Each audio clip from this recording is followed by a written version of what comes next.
Hello, hello. Hello. Apologies. Just got done eating. Definitely know what I'm doing.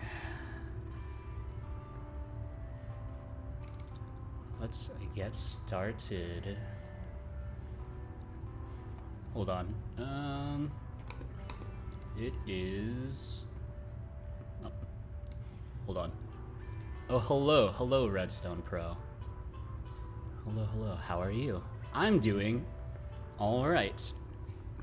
I don't know. Made dinner, just got done eating, because I am a weirdo who takes like 2-hour naps during the day, so my entire like biological clock is shifted 2 hours later than it really should be. Yeah, made rice, whatever vegetable I had in my freezer, which recently has just been green beans, and then an omelet. So for a single meal a day, it's not so bad. I'm also like extraordinarily lazy because it's either this or like just taking vitamins.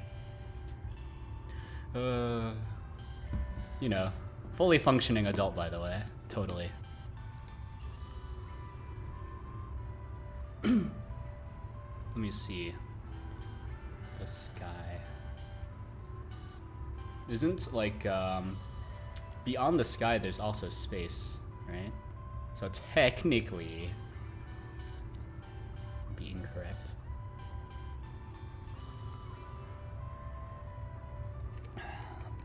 I'm new-ish to Godot. Nice, nice. I'm assuming you're here because you are interested in just random Godot stuff then? You made a good choice. Or possibly not, because I am not working on a game today. I'm working on this thing. I wrote this. This is available on my GitHub. My bot is broken. Its container is failed multiple times today. I don't know why. But let me see. Maybe the bot's back up. Nope, my bot is still down. So I will link it directly. Excuse me. It's very oily omelet. But yeah, so I'm working on this Puppeteer, blah blah. It says OpenCFace GD on the application, but I recently rebranded it. Because OpenCFace is the face tracker that it uses, but I'm not actually affiliated with OpenCFace. So I wrote this. I also just write a bunch of other Godot stuff. I suppose I should drop a link, because that bot's not working. But this is my profile. I mostly just do a bunch of Godot stuff. Even like this Rust thing is related to Godot via GD native. Yeah, most of whatever I write is free and open source.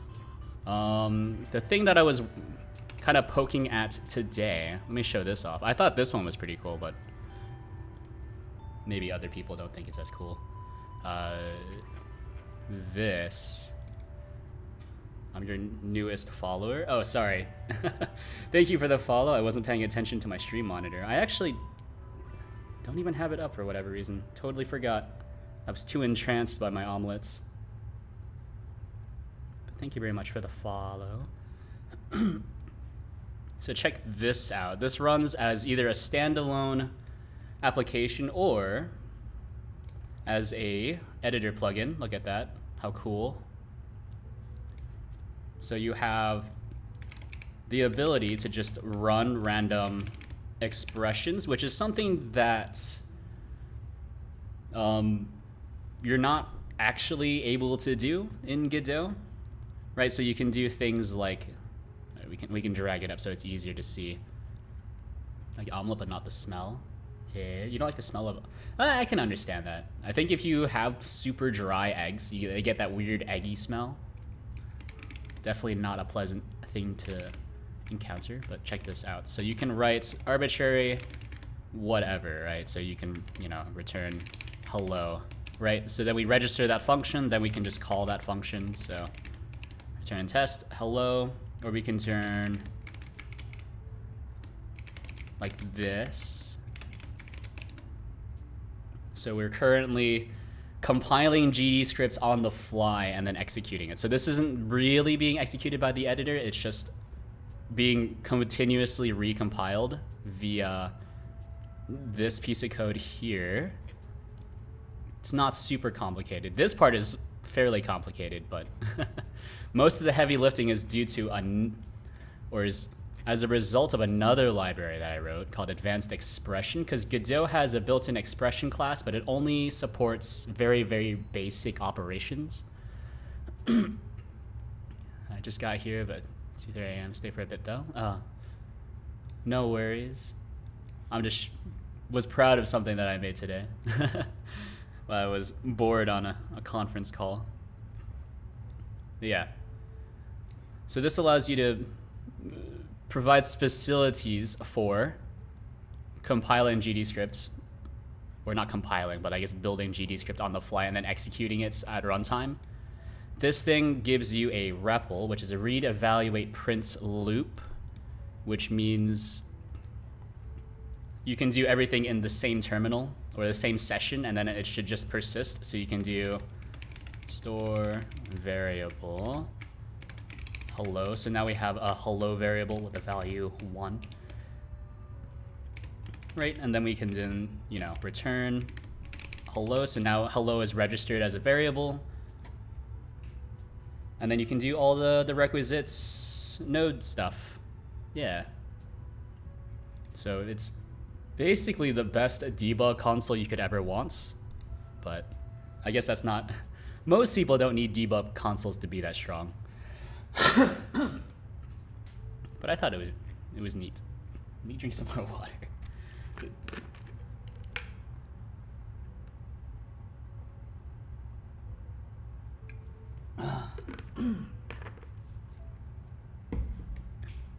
Yeah, but anyways, that's not neither here nor there, although it is related to this project. So Puppets here, or as it's known here, OpenCPace GD, this is where I'm currently at. I'm rewriting the entire thing.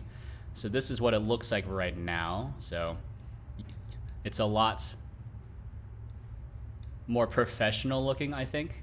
And my favorite game that I've made, so you can see all the games that I've made here. Look at that. I think the best one that I've made is probably Giant Horse Deathball, if you want to play that one. If you're wearing headphones, headphone warning. For whatever reason, it's very, very loud. But I think this is it's a fun game. It's a fun game. IMO.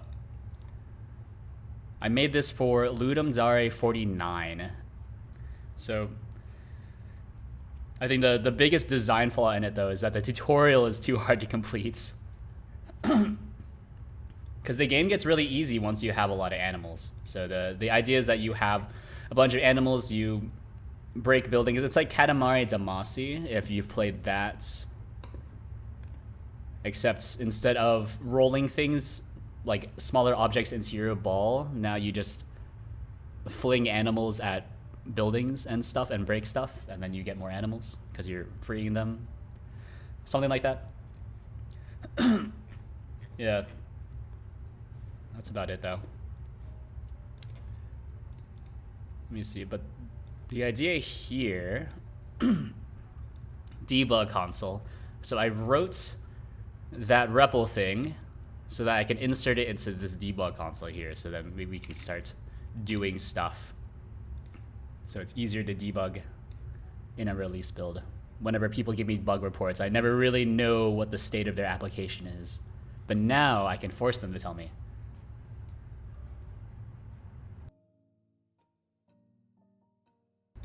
Excuse me. I've been working on this so hard for me to make for me and it's for a game jam. Yeah. Take it easy. Should launch tracker. So let's go back to this. I'm trying to remember where I left off. So here. Okay. Got camera select. Invalid call and base int. It is not really able to. Okay, so something broke. Interesting. Camera select. Empty. Oh, it's because of this.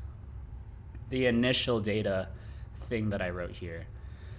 Oh yeah, I remember why.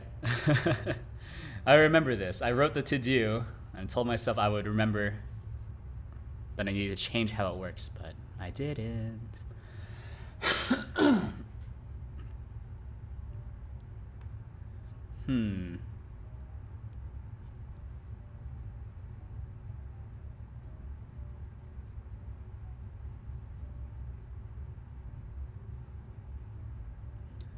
So this needs to be the camera index.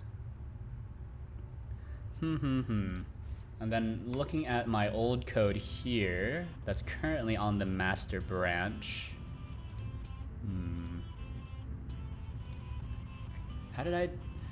What's the difference between either of these?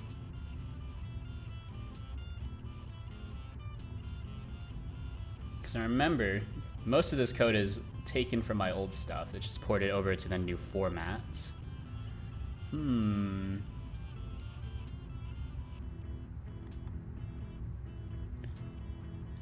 Because I need to set the initial data that it's using. But the initial data, or at least in this version of the application.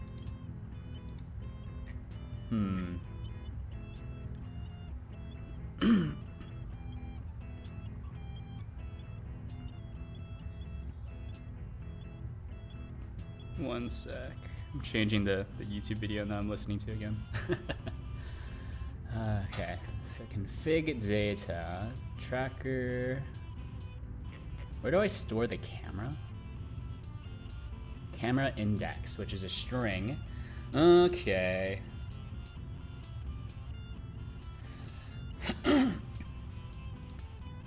So, model config. It's not really a model config, but it's a... Oh, you know what? It was probably this. One of these. Where do I find the initial value? Oh, I did make it an integer. Why did I do that? I guess we'll just string it like that. Then I'll need to go into... Let me see. Puppeteer. Export. Is it metadata? Did I store it at metadata? I did store it at metadata. So this needs to be... Nope. Camera index needs to be string. So we'll just edit it directly like that. Okay, cool. So then we can reload. That'll be fine. Hey, then we need to compare the camera index to the actual camera name. So on Windows, this comes to me as an actual camera name, and then the order is kind of unknown. Maybe I shouldn't even be storing the camera index. I should be storing the camera name, and then I assign the index after the fact. Or it's like this is like a temporary variable that we just need to hold on to. Yeah, maybe. All right, bring me back. Get out of this Rust stuff. We don't want Rust. Multi-window test Rust. I remember that. Unfortunately, rendering for Godot runs on the main thread. All right, so we'll get rid of this. It's OpenCPay stuff. Whatever. But I don't think that I want to do this. It's like OpenCPay's camera name, and then we'll try to... So if we store the name, If we store the name,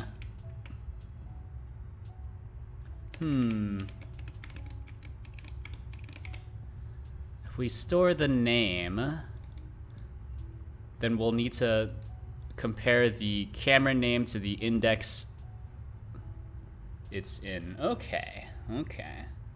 But then what do I do with the index? Because the index needs to be passed to... The index needs to be passed to the default runner, which is here.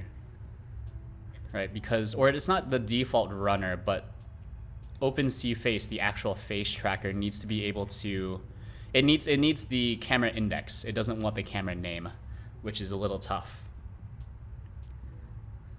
So I could still store the camera index there. I could still store the camera index here. It's a bit weird. Definitely a bit weird. I think it'll work though. Camera index.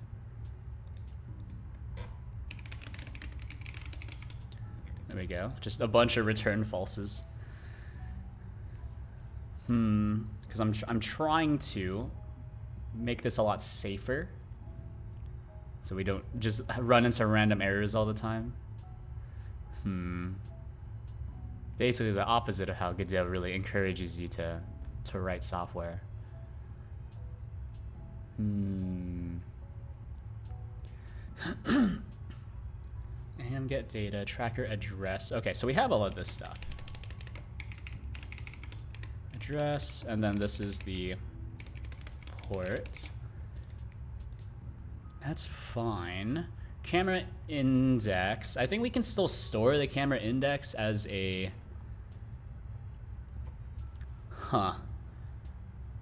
Or it's like I need to store the... I need to store the... That's kind of tough. That's kind of tough. Because the hard part is that you can't... The index is not constant, right? So if you were to unplug and replug in a camera, then the camera indices have changed, right?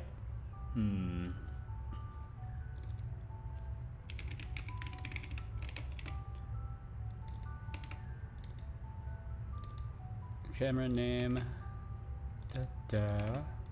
So I think I need to get both the camera index and the camera name. I need both of those, which is kind of tough.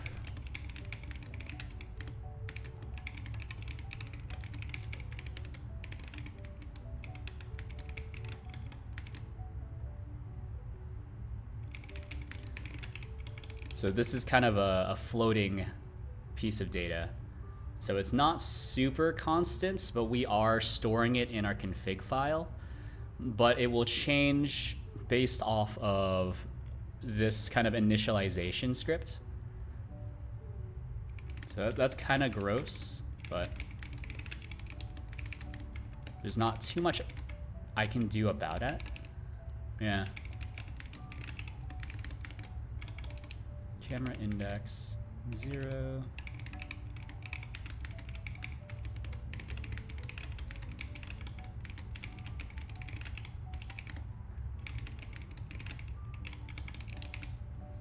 Okay, so here we still need to finish this to do. We don't need to use the camera name, but we do need to use the camera name in order to find the camera index. And so those, in the ideal circumstance, these should not change. So on Linux, I still need to rethink it because I know that there's a way to get the name of a video device on Linux. Linux get video device name. Yeah, I don't have a Linux. I could boot up my Debian VM to check, but it's a bit tough. Who is this?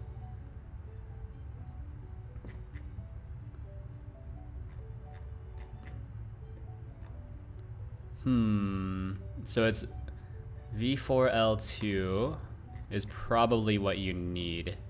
All right, well, that's starting to get somewhat complicated. I wonder if like Python can do the same thing. Like, I hate writing shell scripts. And since like there's also a hard requirement on having Python available on the Linux build anyways, maybe a Python script would suffice.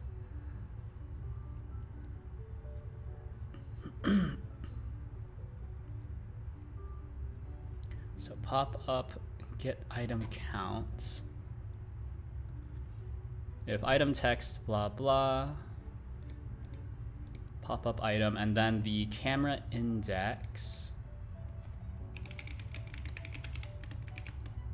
is equal to I.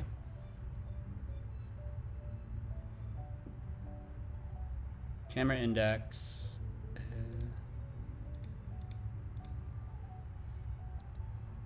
Oh, I need to do all of these again, huh?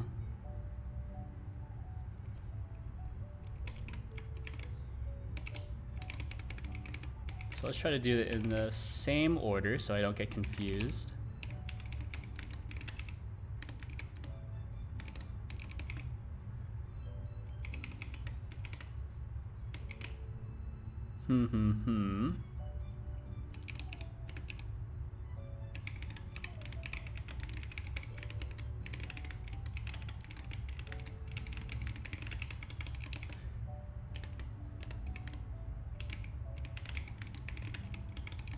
That's okay.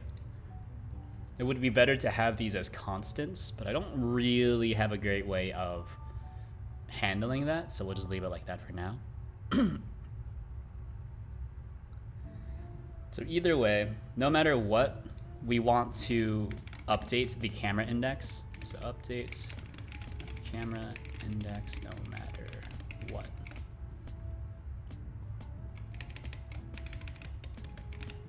Time since camera order can change between reboots.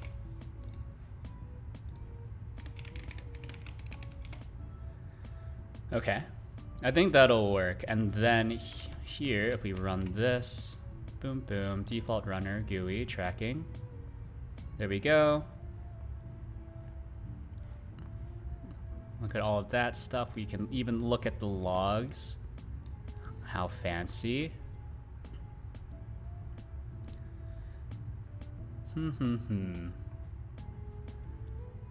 So 2 errors. OpenCFace camera name not found in model config and metadata. Not found in any of that storing in metadata. Okay, cool. And we can go to here, see that it's picked up my webcam, and then I can try to start tracking. I'm not sure if this is really gonna work, but I'm going to turn off my current tracker because that's the hard part. We're getting around to it. Start tracking. Ooh. You appear to be hanging. That's unfortunate. Where are we?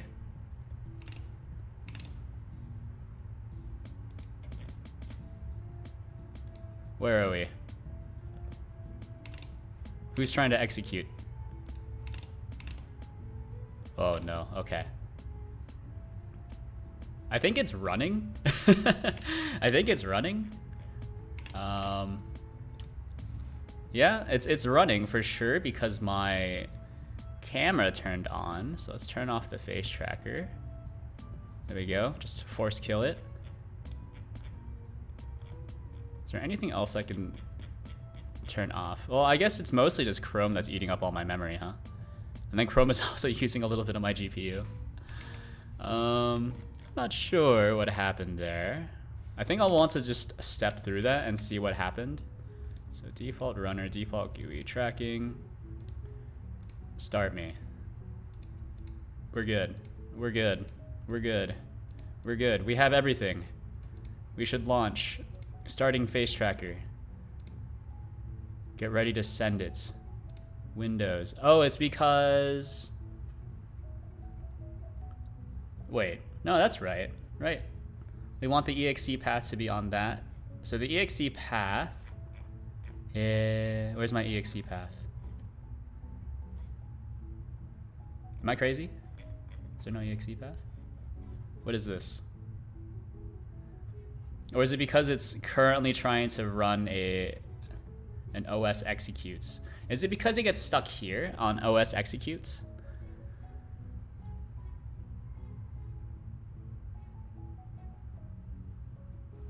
It's possible that it's getting stuck there. Oh, I see. I see. It's okay. So it blocks. Okay. I did a poor job of porting this. Okay. So utils, open cface gd.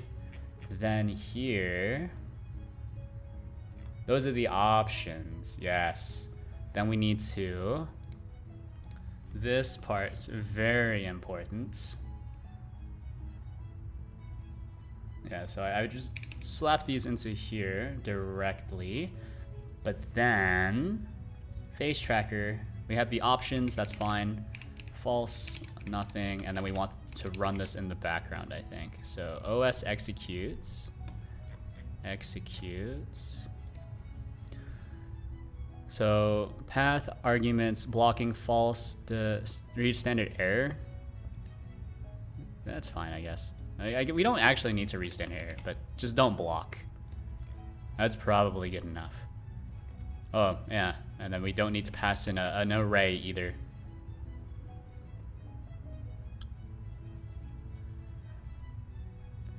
Alright, so execute. So we need the camera index here. I need to update these as well. So that's tracker FPS.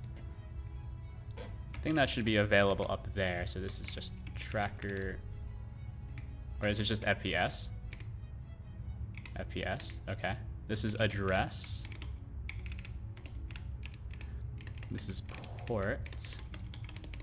Camera index. Camera index, and then that should be a string. Should stringify it. Okay, I think that'll work. Well, I need to test this on the Linux, but you know. We're getting around to it, you know what I'm saying?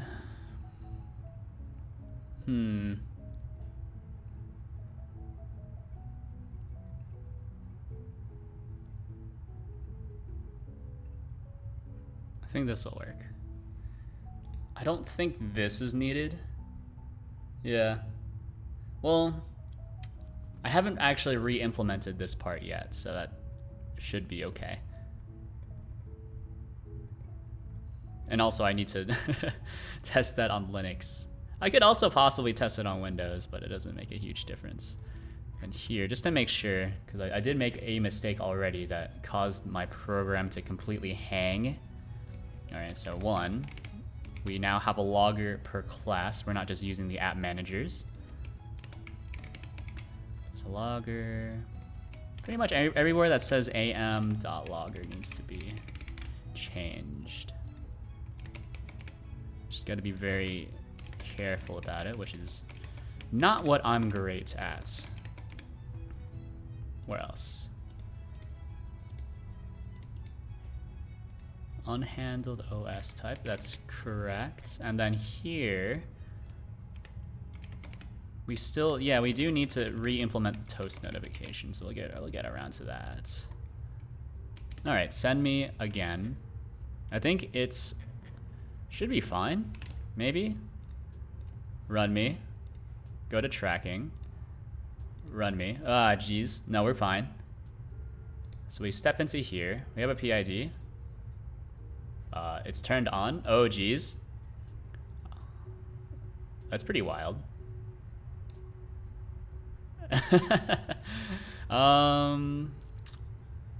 So we're back. It works again, kind of. I don't know. Oh, it's because the bones are all kinds of messed up, right? So the root is tracking head. Oh, geez.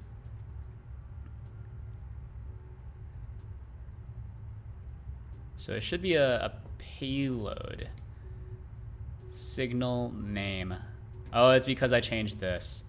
All right, run me. Run me. Okay, now I need to kill the face tracker. All right, so that still works. All right, we're we're getting back to just normal working order. It only took me like half a year. It only took me like half a year, but that's not bad. That's not bad. I mean, it's not good. For example, this interpolation rate is just absolutely wild. Come on. All right, so this piece of code is broken. That's fine. All right, kill it. So it's no longer identifier. It should be, can we go back to signal payload? Turn this back on, why not?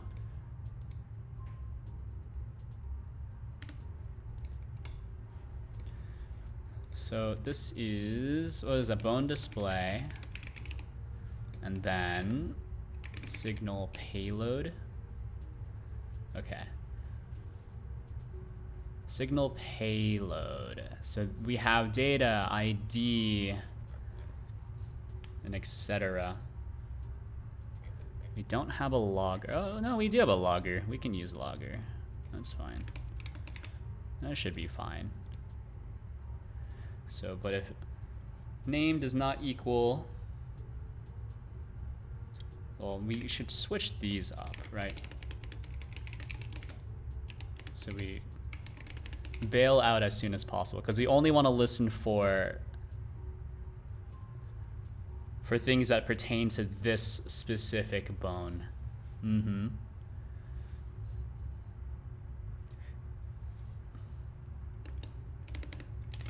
So this should be just value ID.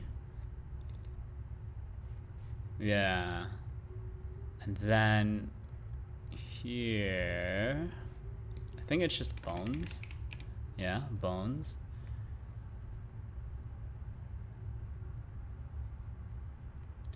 Should use on interpolation rate change, bone interpolation rate. So these are all hooked up to the various bone signals, which are stored here. Yeah. But also should maybe be stored in the global constants thing I'm using, but maybe not. So publish. It's the rate dictionary and then the bone name. Bone name. Publish. So that's the ID. Okay. So we can just check against the ID and then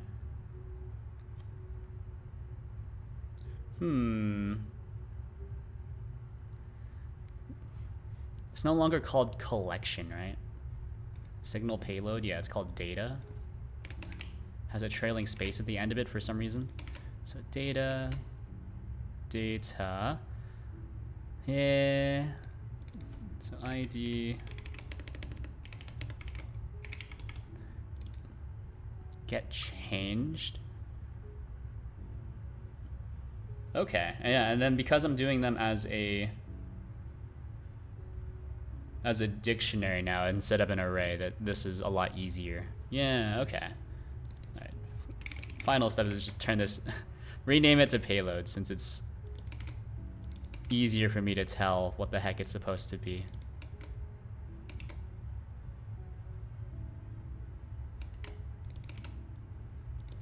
So payload. Okay. And then when we toString it, it just gives us the data as a string. And actually, we don't need to string it like that. We can just allow it to be stringed. Yeah. Because Godot will handle stringifying everything else after the fact. Okay. So let's go back to here. Give it another try. We're not going to turn on the face tracker, but I do need to... Well, I do need to modify these. So just do... Seems like it's okay. We can... Oh, no, that's another instance of the tracker. We don't need that. Okay, so we want to be tracking the head. I think all of these should actually be using just like the default interpolation rate. Because for whatever reason, they're not. I don't remember why. All right, these aren't broadcasted across. So that's something else I need to think about, is just like a default like update signal. So it's preferable, it's very, very preferable to use a specific signal, a specific user signal. Otherwise you would need to subscribe to just the general pub sub signal, right? Because I've implemented a pseudo pub sub, right? Based off of Godot's mailbox pattern, which is a bit weird. But it'll work. Let me see. Broadcast toggle tracker. Now, is this something that I should be using? So are you currently... Yeah, okay, so you are listening for a toggle tracker. So a lot of these are not, well, toggle tracker, model loaded is also a little difficult, but it's probably fine.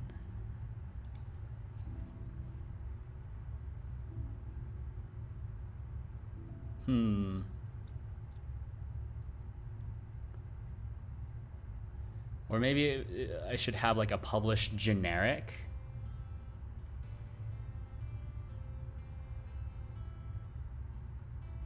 Yeah, probably just like a published generic.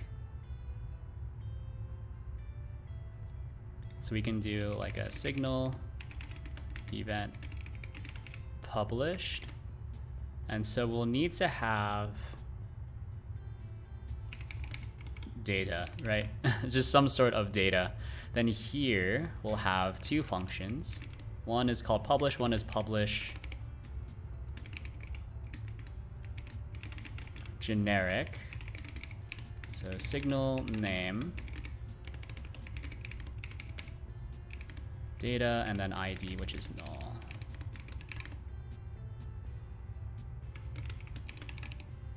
I don't remember why I'm returning error values, or a return code, basically.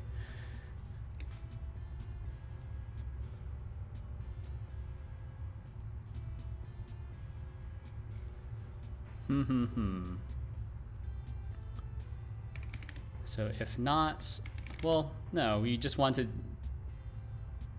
do this. So we'll just do a regular emit signal event published. That's your signal name, and then we'll pass along a signal payload new with the signal name, data, and ID. Yeah, that's fine. Emit signal does not return any error code. Okay, yeah, that'll work. So I think this will be fine, right? Publish generic, and then we'll just forward along signal name, data, ID.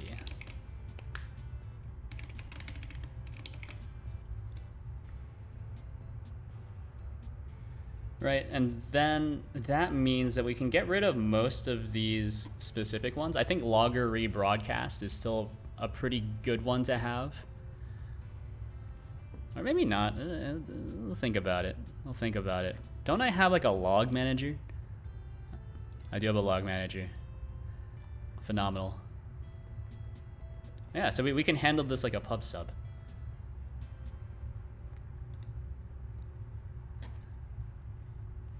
So it's events published, right? And then this will give me back a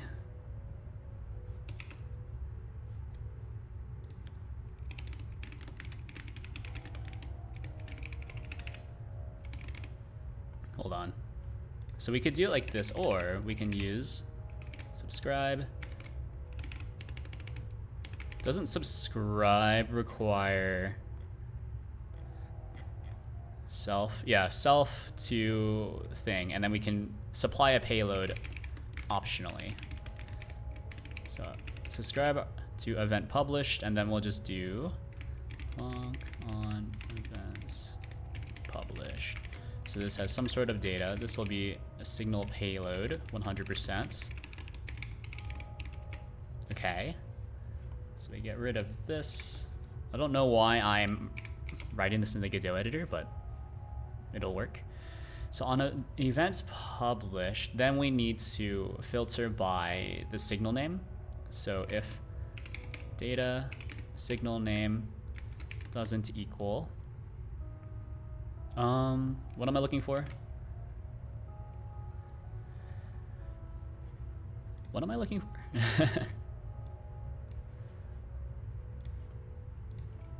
Basically like message logged, right?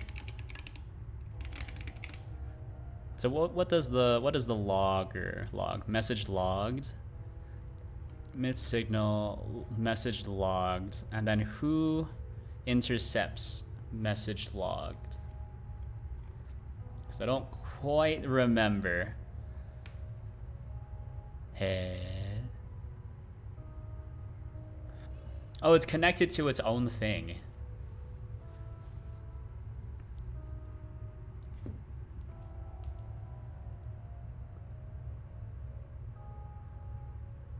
Okay. Okay. So I think what I can do here, we don't need to connect to the pub sub at all. Almost certainly not. And we also don't need to have message logged, right? Instead, what we can do is just do AM, PM, publish, message logged with our message. Yeah, I think that'll work, yeah. And then this will rebroadcast itself. We'll catch it here. And then logs, append. Yeah, so we just filter. I don't know why I always call it data. Data. Data. It's basically like data, right? Payload. Let's call it payload instead. So payload. So there's your data. There won't be any ID. So then we run it again. Go into here. Appears that we're still logging correctly. Yeah, okay. Cool. So I think that's a slightly cleaner system. I think that's slightly cleaner. I think it's also slightly less optimal, but that's fine. Because then that allows us to simplify a lot of stuff. So we lose a bit of performance, but I think logging is very important to have regardless. Yeah. So subscribe event published logger.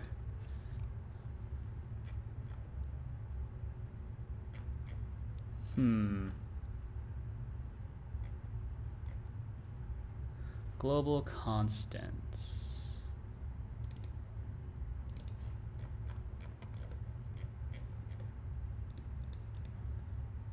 Yeah, these are all pretty good. Blah, blah. I don't think I use custom types, so I might need to take that out. So extensions. There we go.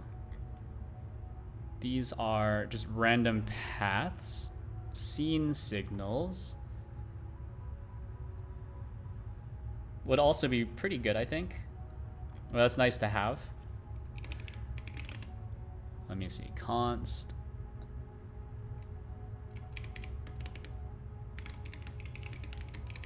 Message logged.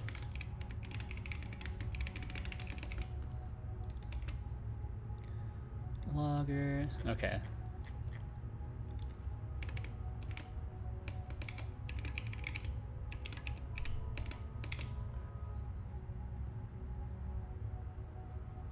Could probably just call this constants, right? That's fine. All right, but now that we're here, so we published this. Logger manager is also now looking for global constants. Message logged. Yeah.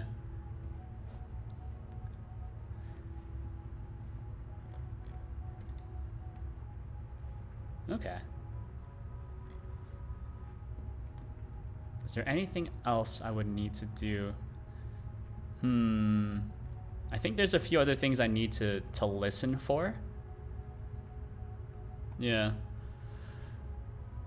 But at the very least, or there's a few other things I need to change, right? But at least logger rebroadcast, I probably don't need anymore. Should probably verify that one more time. Logs, yeah, that looks fine. No errors. Well, we have one error. That's fine. Logger rebroadcast. So this is logs. Oh, okay. So I do need to connect these. Logger callback. So this needs to be the same callback as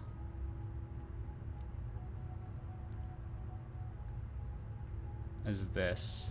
Okay, so on event publish. So we're looking for the same events. So logs.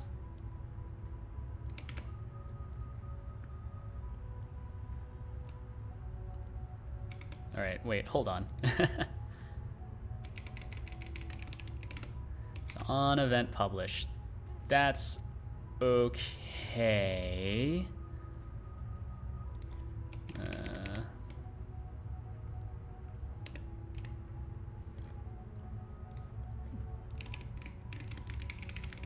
So add log text string.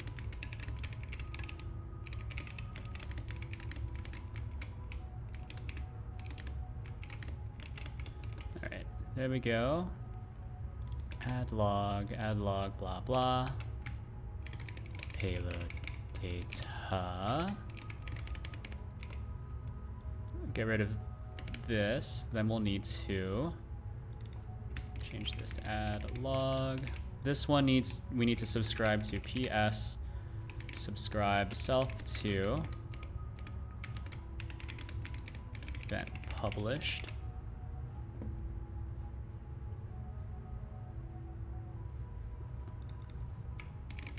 And actually, everywhere where I'm using event published, I should be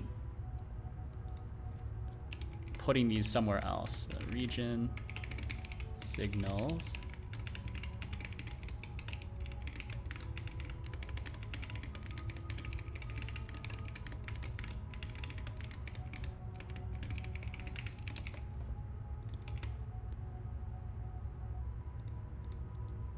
Okay. So event published, so you're listening for this. Blah, blah. You are listening for this.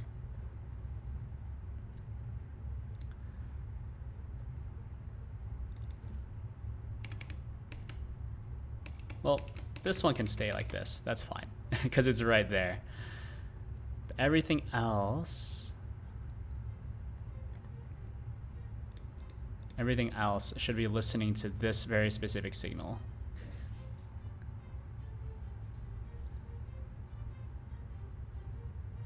Yeah, I think that's fine.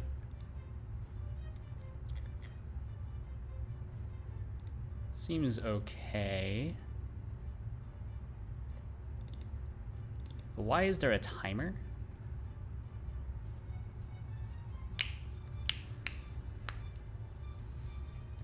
Oh, it's a timer just to check to see.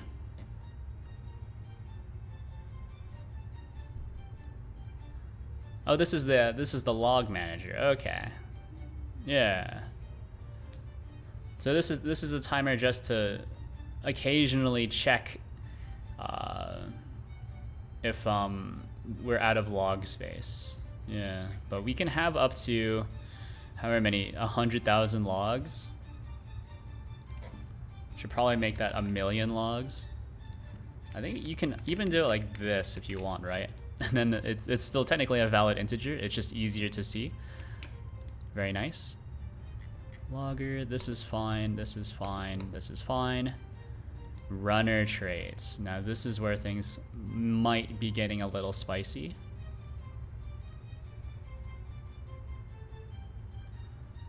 Might be getting a little spicy. But pub sub, let me see, on publish. Yeah, so you can either run it through publish, and then that would use a signal payload, or you can directly emit a signal. Yeah. So that's one thing where the design is starting to fall apart.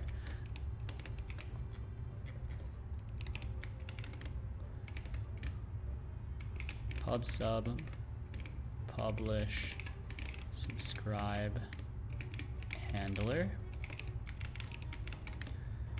signals can pass data in 2 ways. I need this. This is just for my own sake. One, directly emitting a value, signal with a value. Or 2, you can call publish, which will wrap data in a signal payload. Okay. Just for my own sanity. Parses a payload. That's just the register thing. We don't care.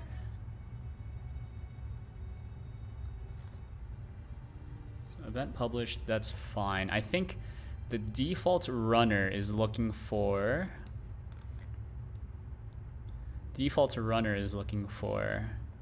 model loaded, right?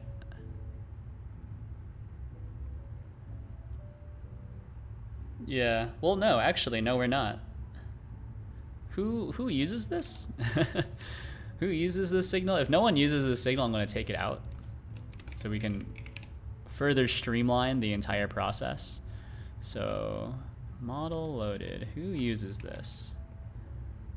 Nobody. Okay, cool. So we can take this out. Toggle tracker. I'm pretty sure OpenCFace. Yeah, OpenCFace is waiting for this one. But now we can take that out. OpenCFace. So we're not looking for a toggle tracker. Now we're doing am pub sub subscribble to events published.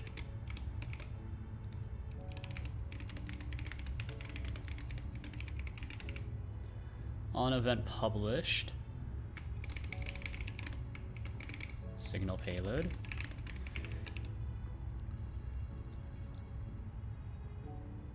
The subscribe. Oh, subscribe does return a result, right? Yeah.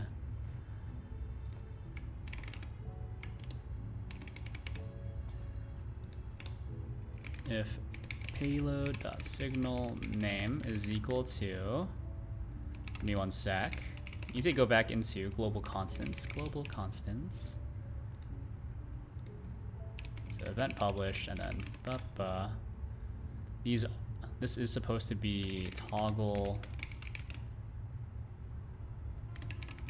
tracker.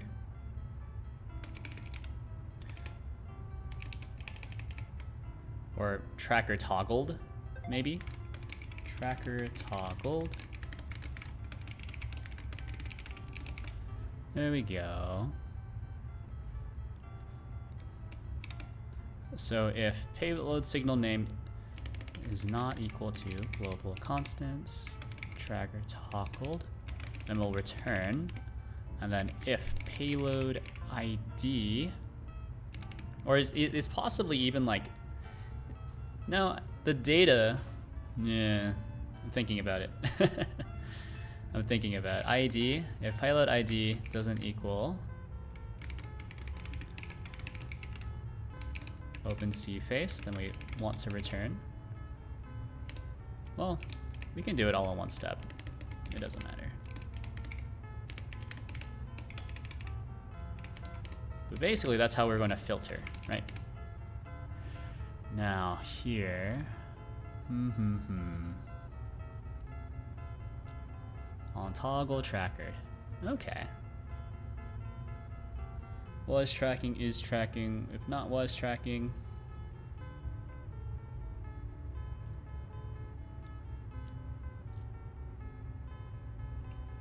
Let me think. So here, one of these has a toggle tracker thing, right? Toggle tracking. Connect on toggle tracking, blah, blah. What is current trackers? I gotta rethink this one. I don't know what I was thinking at this time, but this code no longer looks good to me. Factor this looks to be far too complicated.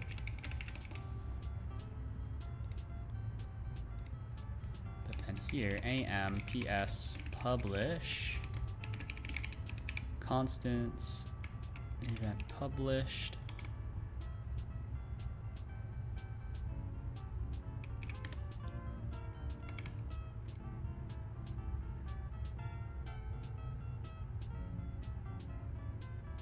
So what's the data?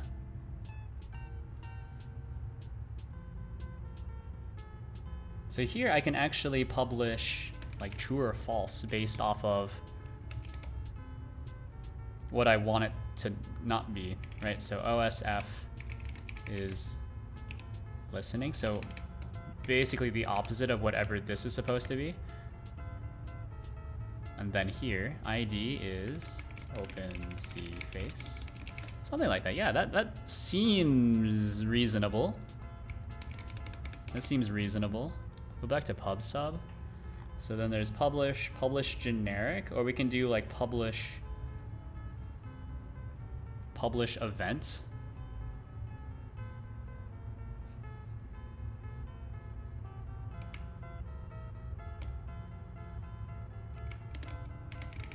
Publish events, which further simplifies a lot of this stuff, right? So now we can just do publish events. We don't need event publish because now it's assumed. Yeah, that's not so bad. That's not so bad. I need to still fill this out, but we go back to the logs and stuff. So like log manager, or maybe it's not log manager. Maybe it's logger. Yeah, this one. So this one is like publish event. Yeah, that's cool. Publish events. What are you looking for though? You're looking for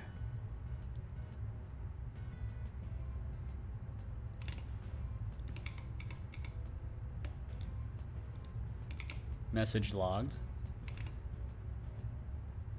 Yeah, okay. Yeah. Publish events, whatever. Actually, that's how this works as well. What am I talking about? What am I talking about? Publish will also just work the same way as well. All right, let's undo me. Just publish generic. And then we'll go back to hue.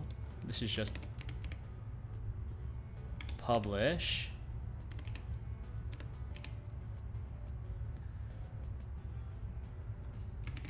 Global constants, tracker toggle. Yeah, okay. This makes way more sense. Yeah.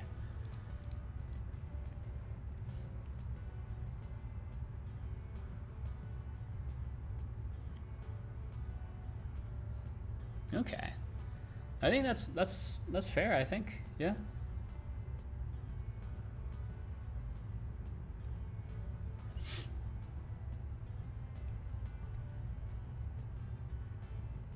And I think possibly,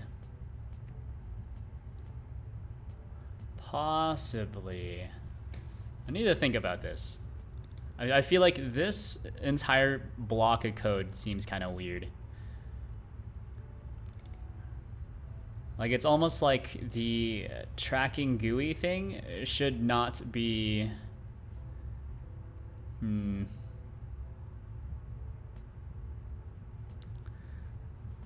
It's like the tracking, this thing should not be calling this method, and instead it should just, all we need to know is like the current scene is something that has trackers on it, and then we just do the opposite of whatever. I'll think about it. But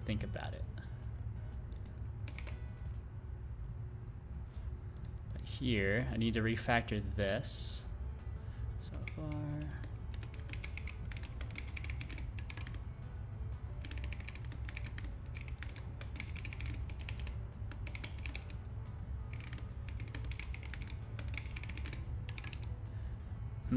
I don't know why I'm rewriting this by hand. Just copy and paste it. So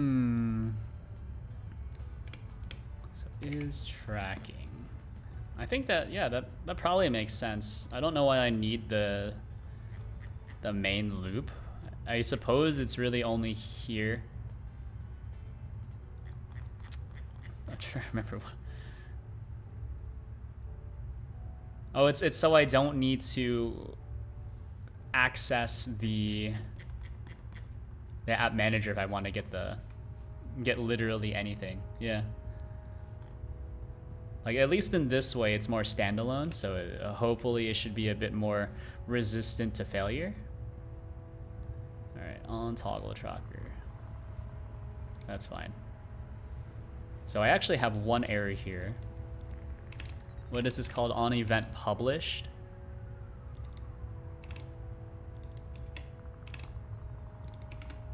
On event published. So this takes some sort of signal payload new. What are you looking for? Signal payload is looking for the signal, which is OpenC base.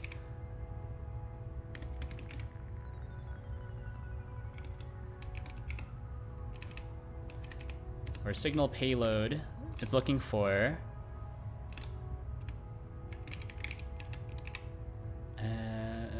tracker toggled. Something like that, I think. And then this one should be the opposite. Published. Okay, so run this one again for me. All right, cool.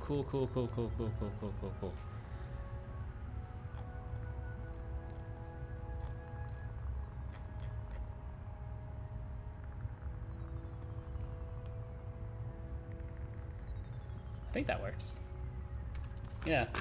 Now I just need to go through pretty much everything else and just make sure we're able to actually track.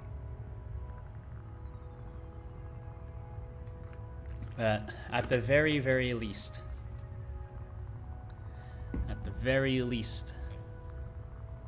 we're still in it. I wonder. Alright, so we just have a large amount of things that have changed. I don't remember what was changed. Git status, git commit. Modify. Okay, actually, before we push, is anything else needed here? So if I take this out, now we just have like something that's super bare bones. So we have publish and then publish generic, which uses the event published signal. Let's say generic event published signal.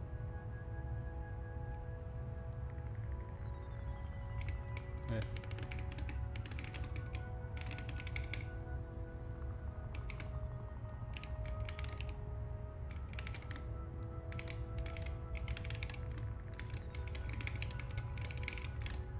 signal payload. It's pretty much the same thing as regular publish, but this is like the fallback, right?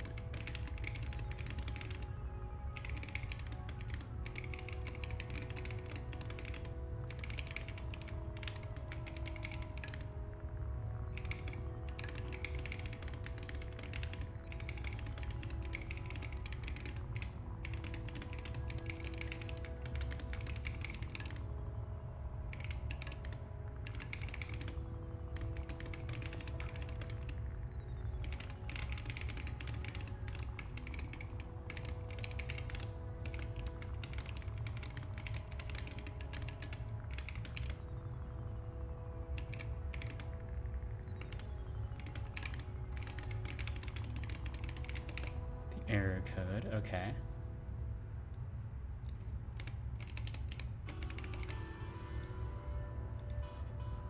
Okay, yeah. That's pretty good, I think. That's pretty good.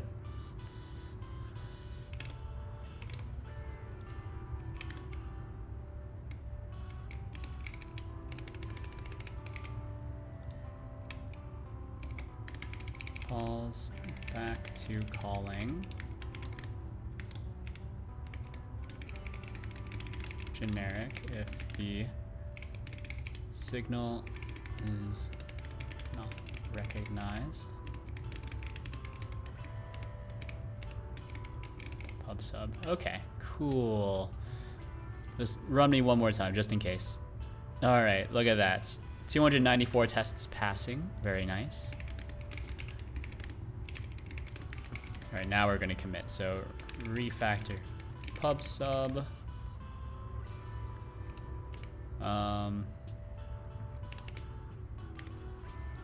To remove a hello anime. Hello dash, how are you? Nice emotes.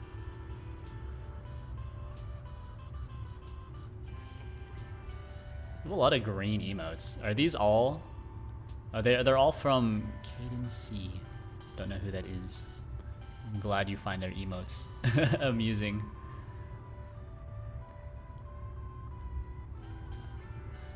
She do got moves though. Factor pub sub to remove extraneous signals.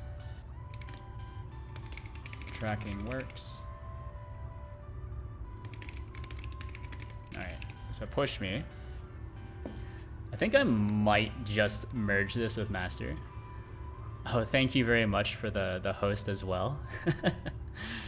Are you? I wasn't aware. You were like ultra famous. Sorry, I don't. Very cool though.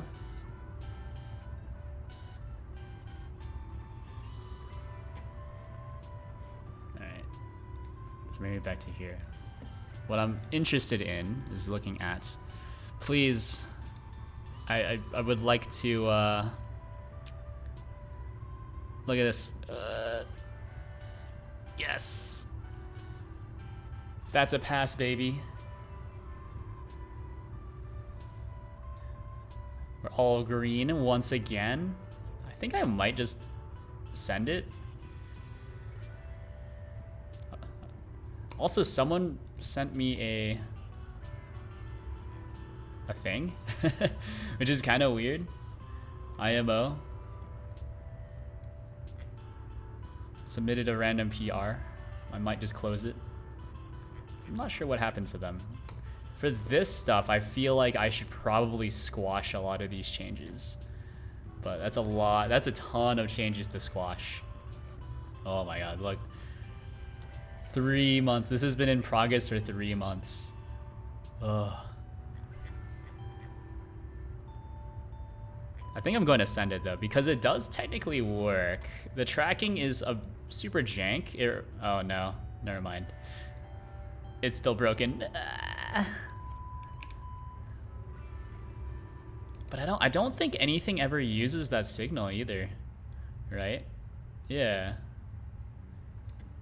Yeah, nothing actually uses this signal, so it doesn't matter. Hold on. I might need to repush puppet trait. So this is invalid because that no longer exists. Global constants.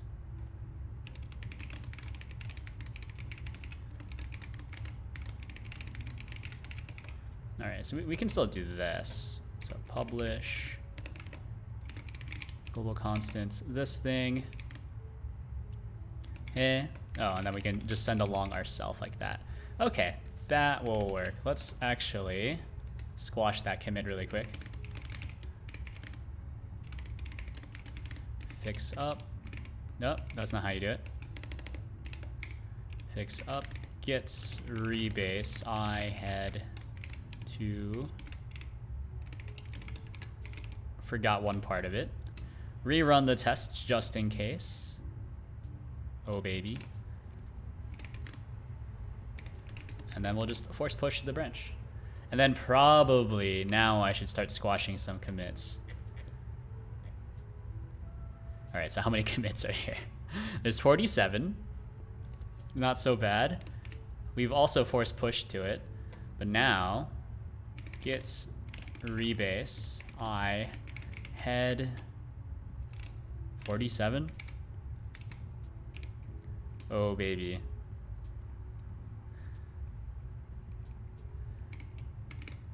Okay, so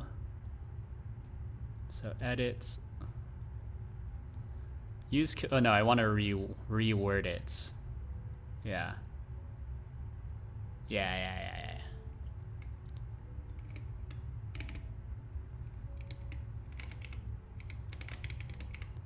So reword.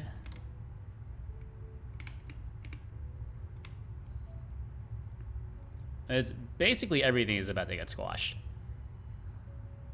That's the idea. So, well, actually undo me. Start refactor, blah, blah, add tests. That can be fixed up, rewrite. Most of this stuff is super unnecessary. Start work on tracker.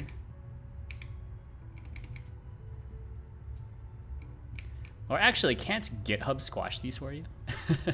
Isn't that how that works? I don't remember. Ready for review.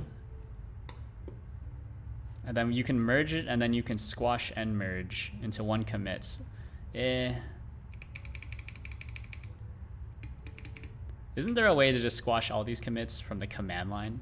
Or is that something I would need to usually, or is that something people usually write scripts for?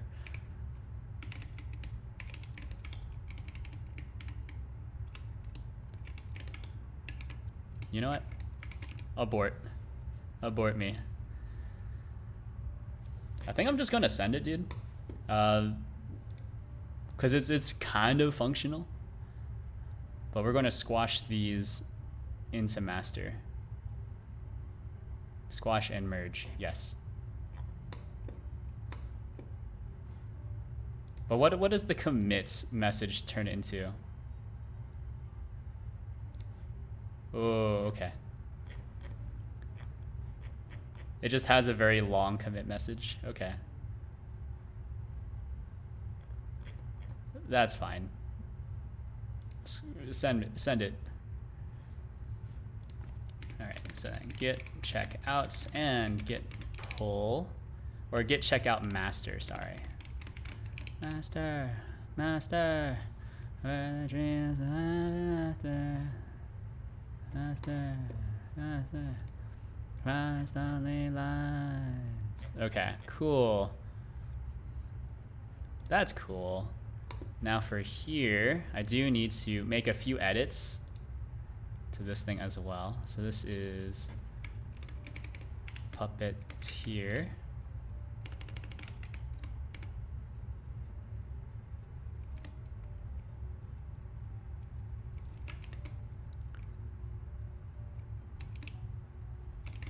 Or virtual puppet project puppeteer.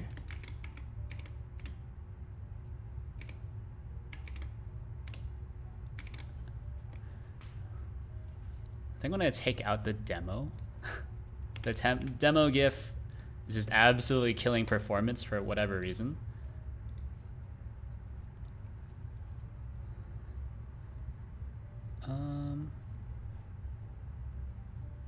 Take out this thing. Or it's like available renderers.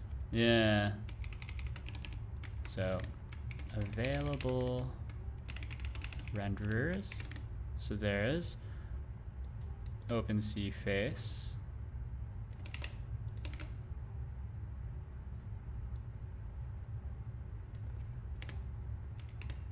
We can have special things at the very end as well. The controls, we'll get around to it. We'll remove that for now. Building for source.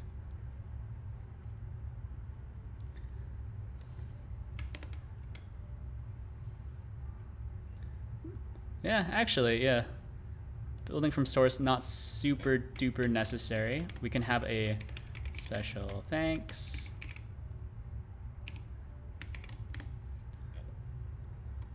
So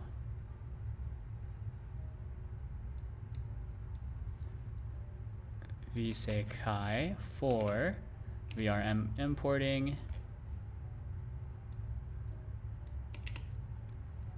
What's the original link I had there?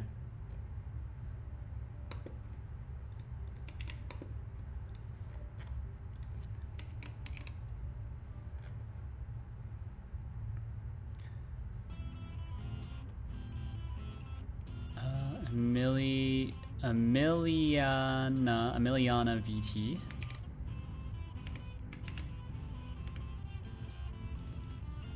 Let me see. Oh no, the GIF. It's a killer. All right, we'll grab this name. Grab your URL as well. Emiliana VT for there. OpenCFace sample. Oh, hello, hello, hello. Heard a rubber duck. This is ridiculous. Nice. Sick joke. Bruh. That was actually kind of the impetus for me to make this model in the first place, is because I do just kind of naturally rubber duck my way through hard problems.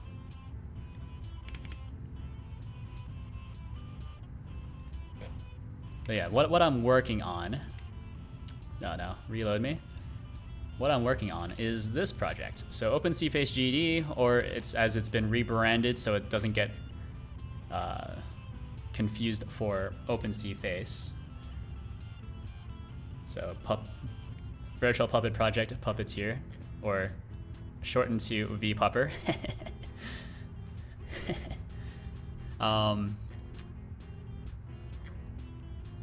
Yeah, so I'm rewriting it so it won't be as ugly. The green background will come back eventually, but the UI and pretty much all the backing code is also being rewritten. So this is what it looks like so far. Ignore this starting screen, but now I think it looks a lot better. Right, so now it looks a lot more professional, blah, blah. You have all these menus that you can resize or whatnot. And then the idea also is that you should be able to save and load layouts. Currently, there's really only OpenCFace as the tracking backend, although I do have mouse control in the works, as well as someone else has already written an iFacial mocap backend. So I've been trying to rush this out so I can get those pieces of, software integrated.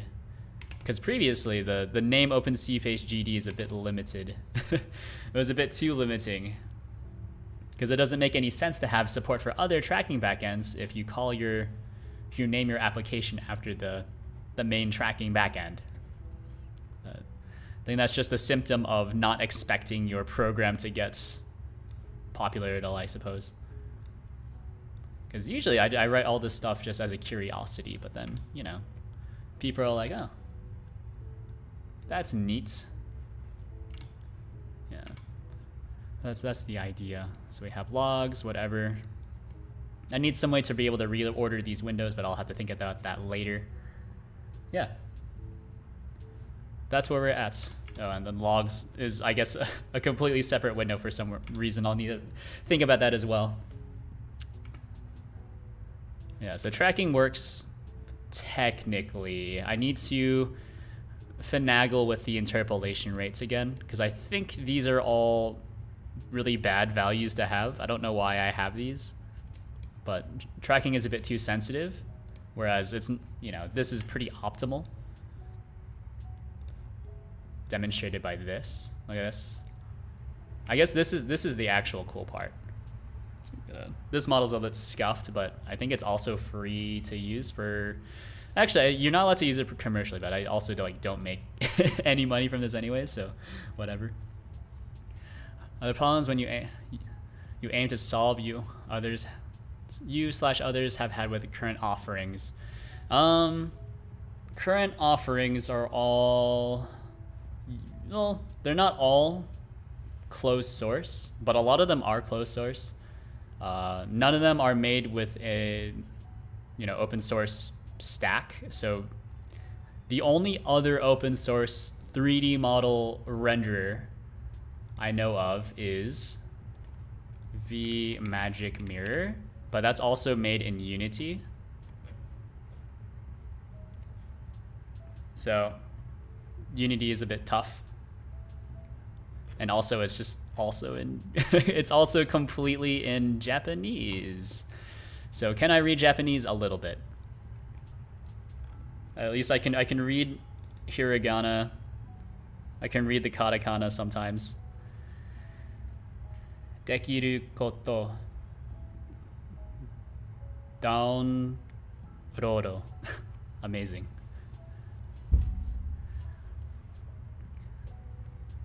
Yeah. I wasn't initially when I was writing the application, I wasn't trying to solve anything. I was mostly just interested to see how it worked. So this is Android Dreams of Floss. Yeah, pretty much. Pretty much. I mean, it is free and open source, right? So the project is all right here. You might have noticed that I also... Oh, actually, you might not have been here, but I did just merge everything with master, so... How fancy. I'm trying to update the README now. So one, I took out the GIF because the GIF just absolutely tanks performance.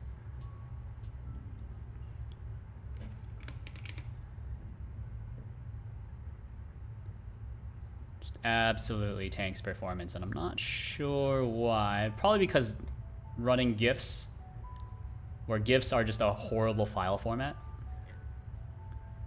So, you know, very cool, very cool. Alright, so commit me straight to master. We'll pull. Yeah, no, I was reading a report at some point that was talking about like how was it HoloLive VTubers were, you know, some of the top earningest female streamers. I was like, well, that's crazy. That's pretty wild. What the heck is a VTuber? Like I've known about a few of them. I've heard of them. I was like, ah, I didn't realize they made so much money. I wanted to see how the programs worked, but I didn't find any good ones in English. Magic Mirror, I could look at the code and be like, yeah, but oh no, it's hard, right? if you're reading code in a different language, says the person who really only has mastery over English. But yeah, I just wrote the program because I was interested to see if it would work. Whether force everyone to make animated WebPs, whether they like it or not. Yeah, well, I think I need to force myself to make an animated WebP first. One of these days, I'll get around to it. But yeah, this is where it's at right now. There's no build that's easily testable. Although actually everything that's working here should just work in whatever stable version of Godot is out right now. A bigger problem, a bigger problem is that if you want like a release build, basically a build that runs at full power, you need to use my custom build of Godot. Otherwise, you won't be able to import models at runtime, because the Godot developers thought that was a good idea, I guess. Alright, turn off chest tracking. Why is this so strong? That's pretty wild. Because these are all the values that should be applied.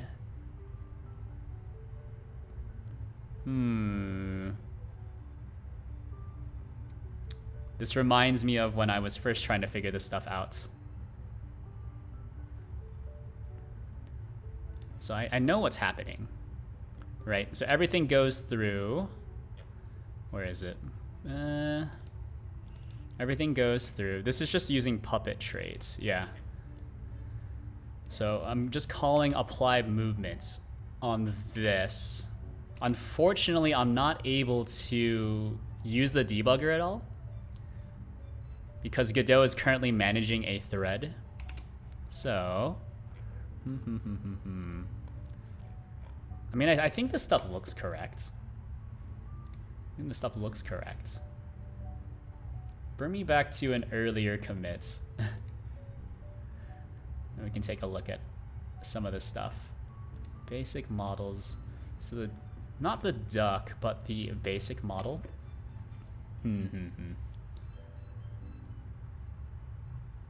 Yeah, I'm rewriting the entire application, which is why things are like ultra broken. because the application got a lot bigger than I thought it would. But it's been a nice learning experience as well, because of, I guess, all like the random tooling that I've needed to write for it. So I've written, let me see, I have pretty much everything I work on is free and open source. Yeah, so I wrote GDML. This is going to be implemented. The plan was to use GDML, which is just like HTML style UI formatting, or HTML style UI syntax. But of course, that needs a bit more time in the pressure cooker. I wrote REPL. I wrote a REPL for Godot as well. Just finished that today, so that's going to be used for the debug console. Because one of the hard parts about dealing with bug reports from users is that you absolutely cannot trust the user to give you a good bug report. Because from what I've seen, most users like will lie. So like professionally and like just here as well is like whenever you question somebody about like, hey, did you do this, this, and this? They'll lie about it and be like, yeah. But actually, no, I did not.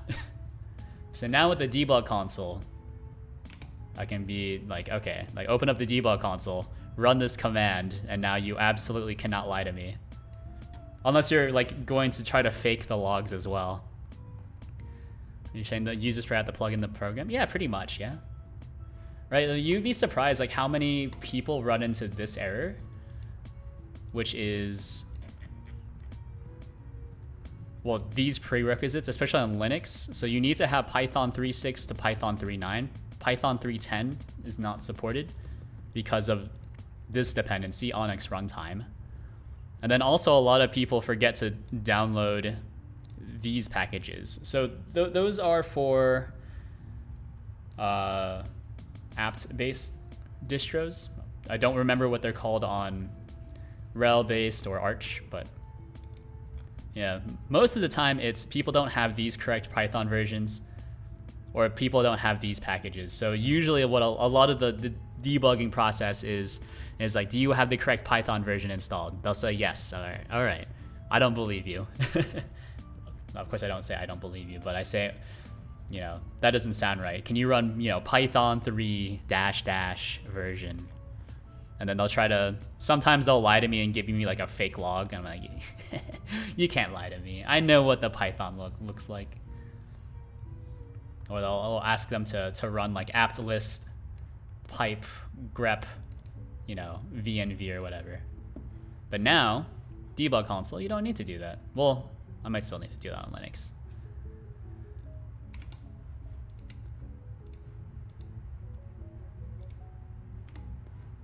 But for just random other application things, it's easier for me to verify now. But yeah. But definitely one of the toughest things is config file stuff. And I think I finally got the config file stuff down. Config file stuff and then the GUI. So like trying to link the GUI to your config file is tough. But right now it looks like everything is propagating as expected. I do need to figure out why this isn't tracking properly. I'll need to think about it. People are wild. They want to help. They want help, and they make it hard to help you by just giving wrong info. Yeah, well, it's because people get defensive for. I mean, I understand why people get defensive when they get questioned, but I think at the same time it doesn't help anybody when they, you know, you ask for help and then you lie, or it's not you specifically, but when a user asks for help and then the user lies about what steps they took because they start getting defensive about their tech knowledge. But I think, I don't know. The way I see it is if like the user was actually technically competent, most they would actually give me a good explanation for their problems instead of me having to question them. I mean, if you want me to lie to you, I can. Lie to me, baby.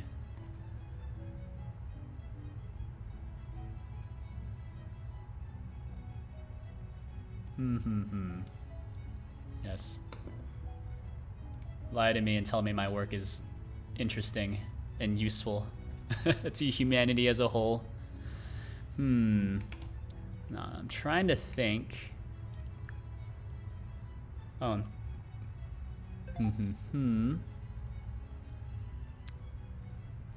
Thank you, anonymous viewer, for the follow. Much appreciated. Let me think.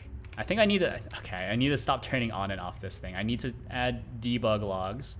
Should probably turn off lip sync as well. Because actually the lip syncing runs on its own thread, which is kind of cool.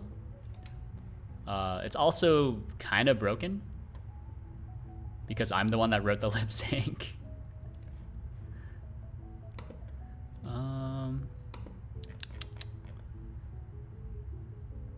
Yeah, learned a lot. But lip syncing kind of broken. I think it gives too many, or it rolls over to the next vowel too easily. Because I think I'm adding. There's like somewhere in the calculation where I'm adding where I should instead be subtracting, but that's fine. The lip sync is written in Rust though, but apparently lip syncing is easy. I just need to find a good algorithm. So I'm looking for. Oh, it was literally right under it. Okay, so here. Find loaders. We don't need anything with the loader. Oh, this is actually just the runner traits. We don't care. I think this design pattern I'm actually a big fan of. So it's very close. It kind of reminds me of like C style syntax where you pass a function pointer and then just kind of call that function pointer like that. But here, try load model. You might notice that I don't make any reference to any of these kind of load functions. That's because I look for the load functions and then return a dictionary of them. So based off of the file extension that you're trying to load, it will automatically pick the appropriate loader, right? Oh, and thank you very much, other viewer, for the follow. Much appreciated. Still anonymous because I still have not seen you in chat. That's fine. I'm the same way.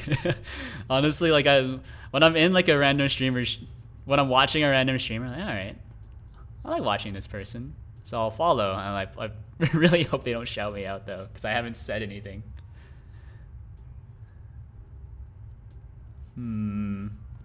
So where's my default runner, and why is this giving me an error? This happens sometimes as well, so we'll just reload it. One of my least favorite things about Godot is that sometimes, if you have too many classes, the engine will sometimes get confused. Do not perceive me. Yes. I was never here. I'm a ghost.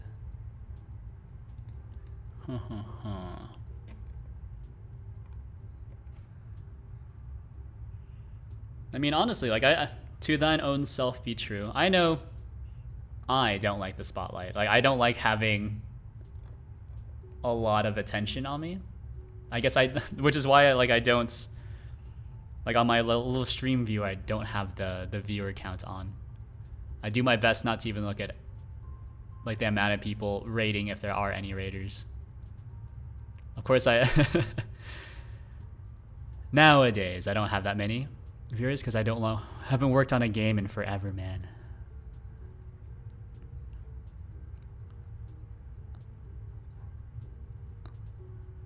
I want to finish this up, so one, I can submit this to the, I think it's like the Godot 2020 showreel, because now they are explicitly allowing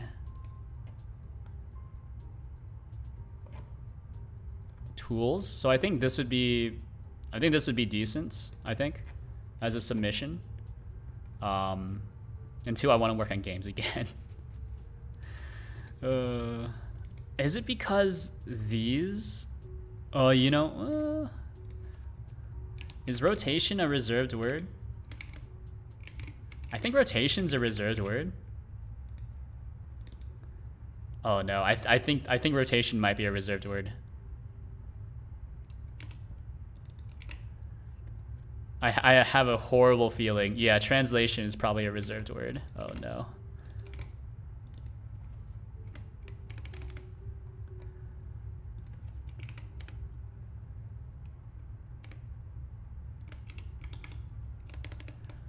I like interacting, but I'm not big on hellos, goodbyes, and follows. There's some level of nothing where I don't want that to be a big deal. Exactly. Exactly.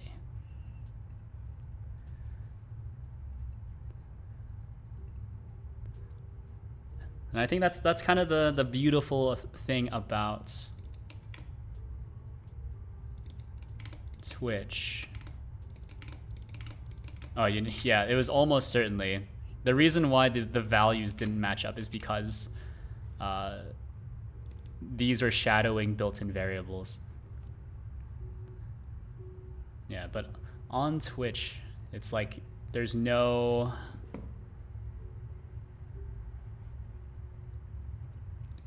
Or I guess like it's... how do I put it? It's like the viewer turnover is pretty extreme. Or maybe it's just because I'm lame or something. That would also be very fair.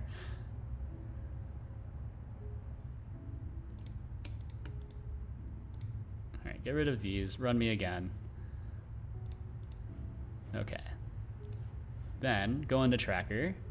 Look at this. We have everything that we need. We have random bone stuff as well. I think these should actually be... They're not interpolating at all, which means they should not be running. But yeah, no, like online interactions are basically ephemeral, right? So they don't, you know, you see someone one day and then you never see them again. It's like, it's almost like real life, but more extreme. Like reserved language should have special highlighting to denote that. Yeah. I mean, it was highlighted. It was just like a very slightly lighter shade of blue. As opposed to this kind of off-white color. So I guess my eyes cannot perceive it as well. Like I can, if you can kind of see it, like rt.x, .x is in light blue, rt is in gray. But maybe that wasn't the problem, because I'm still getting this kind of weird value. Oh, you know what? Is it because of the... Is my damping not correct? So here, we should be damping our values. Maybe I'm not damping the values at all.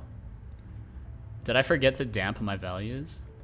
Because the actual data that comes to me from the face tracker, I think is like normalized to like 1, whereas Godot is not expecting something to be, or it's normalized to 2 pi, whereas Godot is not expecting 2 pi.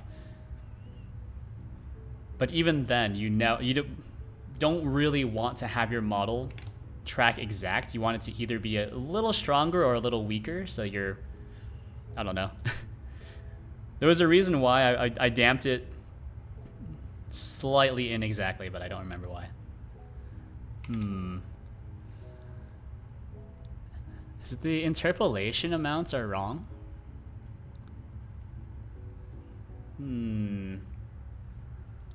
So like I know this is gross. 100%. But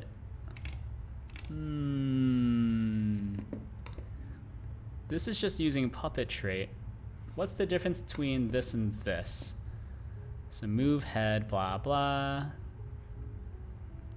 Additional bone damp. Oh, do these not have a bone damp set?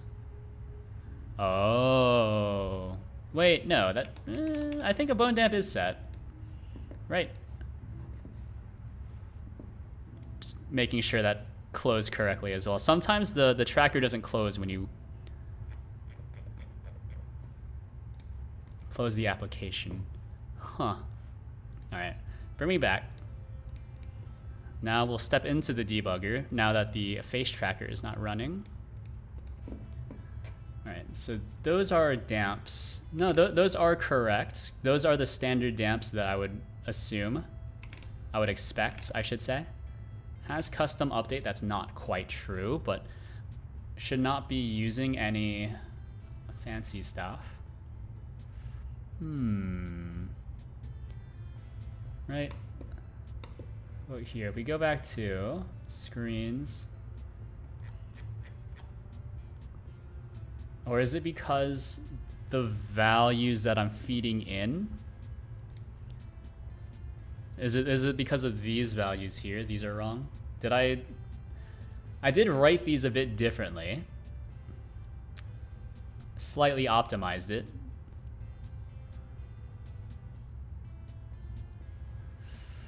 Huh.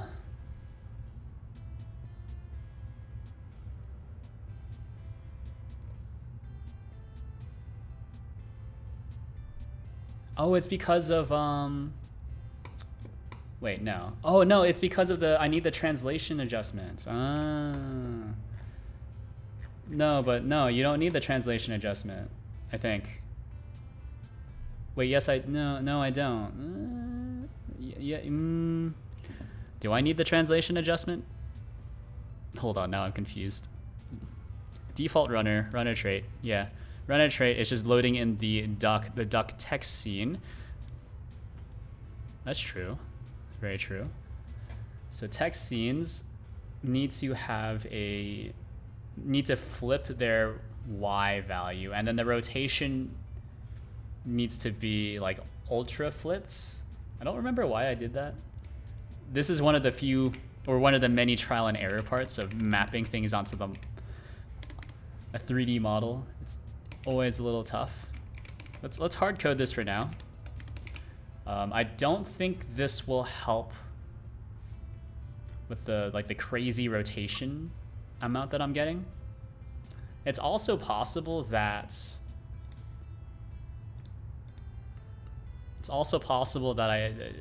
the offsets are wrong, right? Because the way the data comes to, oh no.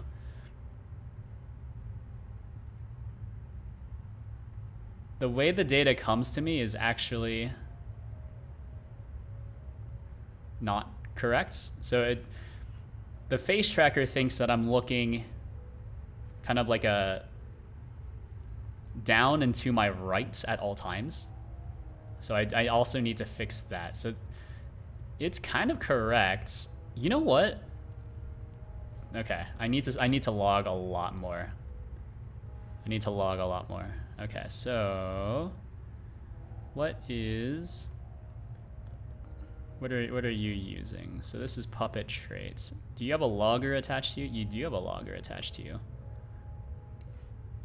Okay, so just logger info.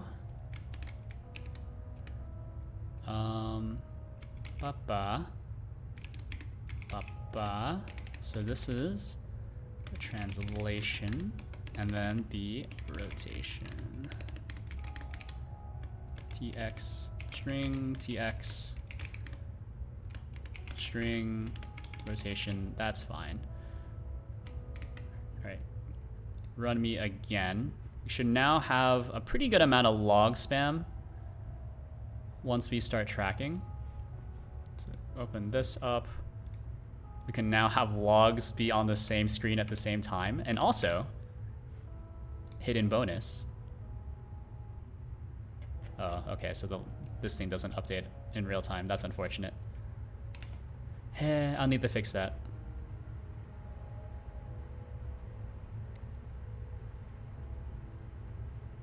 Log spam is starting to really kill performance.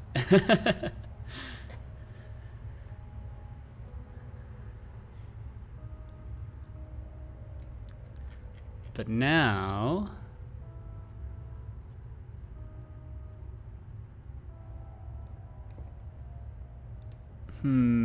I don't have anything interesting from this though. This looks about correct. Or is it because the translation is really, really strong for whatever reason? So the hidden bonus is silent screams of the 3D model? Possibly. You want to see something cool though? Is if you do this. Oh no.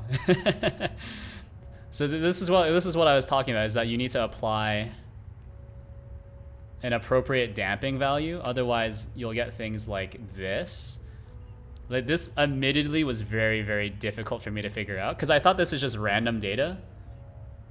And look at this. It's at half damp, right? If you do this at just 1, this is just untenable. Like, what is going on? Where am I? Oh yeah, it looks very normal. I'm like a noodle person now. Look at that. If you're an owl VTuber, yeah, I don't know if owls can do that though. I thought owls can just look behind them.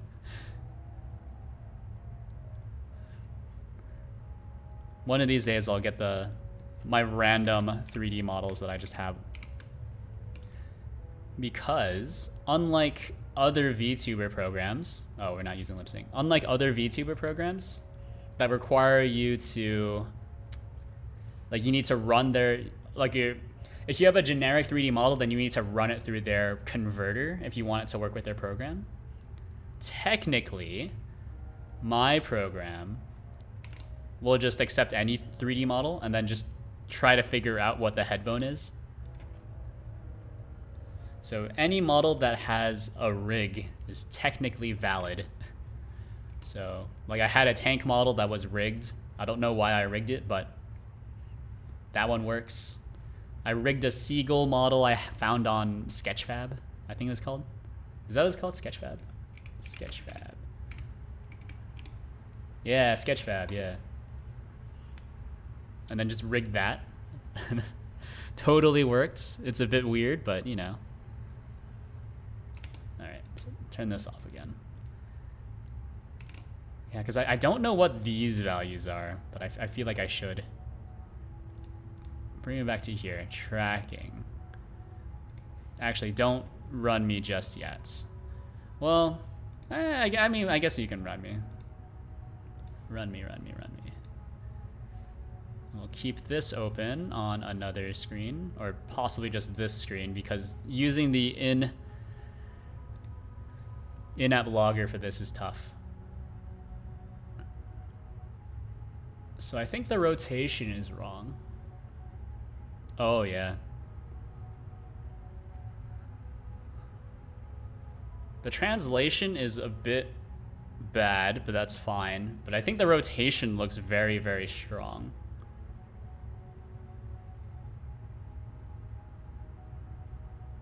Yeah.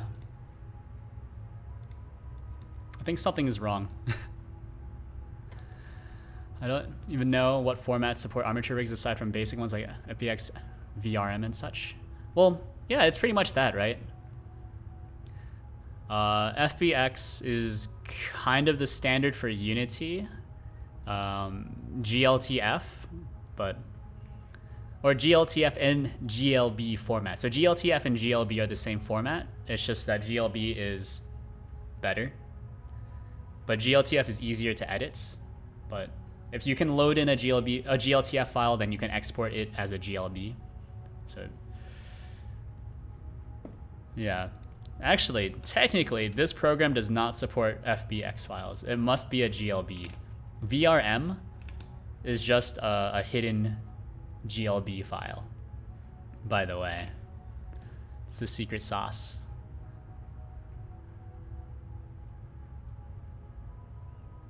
So I'm wondering if it's these update values. I'm thinking it's these values here. So when I'm interpolating the values, right? Because, by the way, you might notice that I'm only tracking at 12 FPS, but it does look fairly smooth for the most part. Mouth tracking could be a bit better. Eye tracking could also be a bit more snappy, but I mean, what do you want me to do with only 12 frames per second? If you want something that looks a lot better, you need to increase the frames. But if you want performance, you need to track at a slower speed. Which is what the interpolation data is supposed to solve. Is it kind of fills in the in-betweens, right? Because the optimal strategy would be to track at 60 frames per second, and then you would not, notice any jittering, right? Because if I turn off interpolation, then this is what it looks like at 12 frames per second. I've kind of, it's almost like stop motion. But also, I think it does track a lot better. I think, actually, this is not so bad. It's been a while since I've tried it. 30 frames will kind of kill performance. I think the eyes should probably be interpolated a bit. But look at that. It's so fast. And then you can also global interpolate model, but then change this to 0.9. So it's snappy, but it kind of it removes a lot of the jitter as well. I mean, for debug purposes, who wants 60 FPS log span? It's possibly true. Possibly true. Actually, look at that. That's actually not using that much CPU either. That's weird. I feel like this used to use a lot more CPU, but it's actually mostly, well, this uses a gig, so that's actually a decent amount. It's just that I have 32 gigs. So I want to see a realistic clay material on 12 FPS VTuber. Don't let your dreams be dreams. You too can be a 12 FPS VTuber.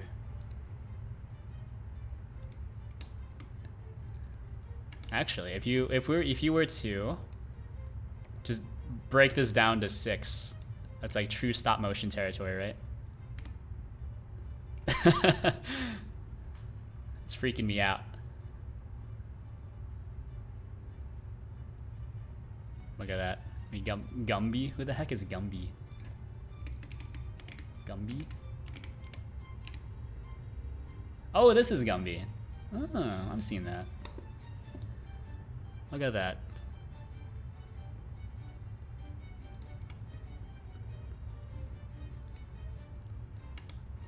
Yeah, but if you just do it like this, look, I'm only tracking at 6 FPS, but it looks pretty good, I think.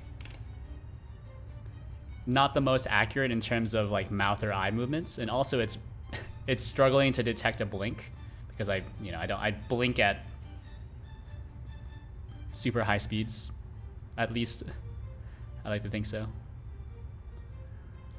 You ever heard of Gumby noises? I'm not sure what Gumby is. I'm sorry.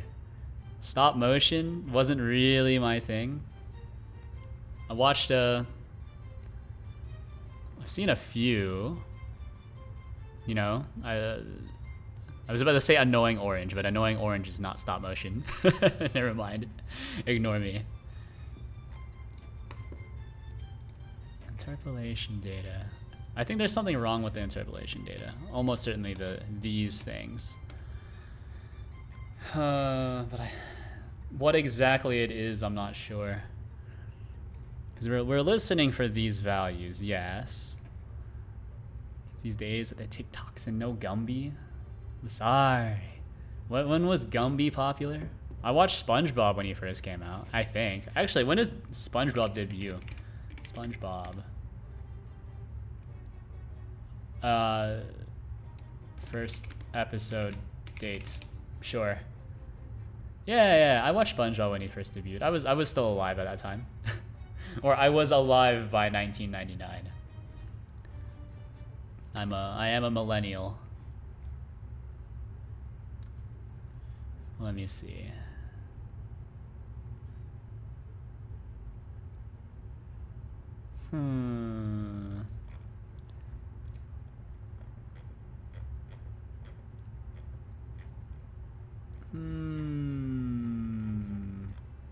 I feel like these interpolation values are just wrong.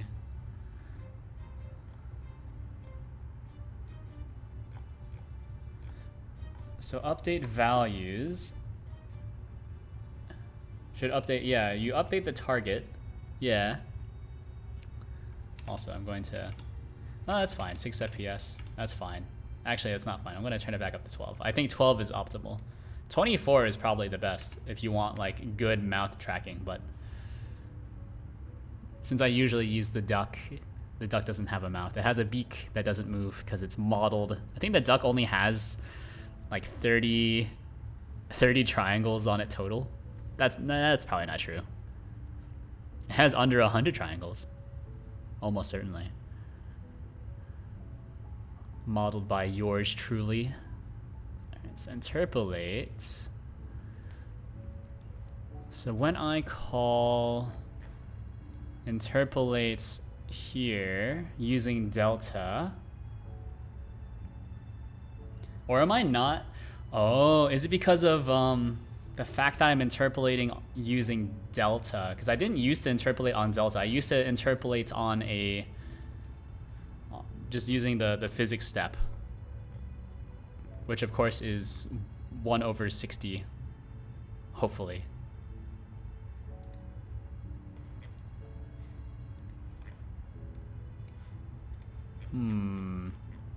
So interpolation, interpolate, so we lerp to there. See, I hate how I wrote this. This one was horrible. This one is slightly better, but it's way more complicated. So now I'm struggling with figuring out what the heck I did here, especially because there's no explanations. So I can't believe numbers don't just equal other numbers. Computers were a mistake. Yeah, they were a mistake. Reject Hal, return to monkey. Actually, I shouldn't say that. I've never seen that movie.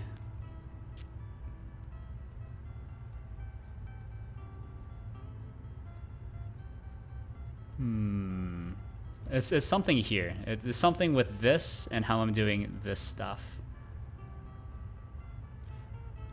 But I'm not sure what. Because this is, we want to lerp from our last value to our target value, plus a damp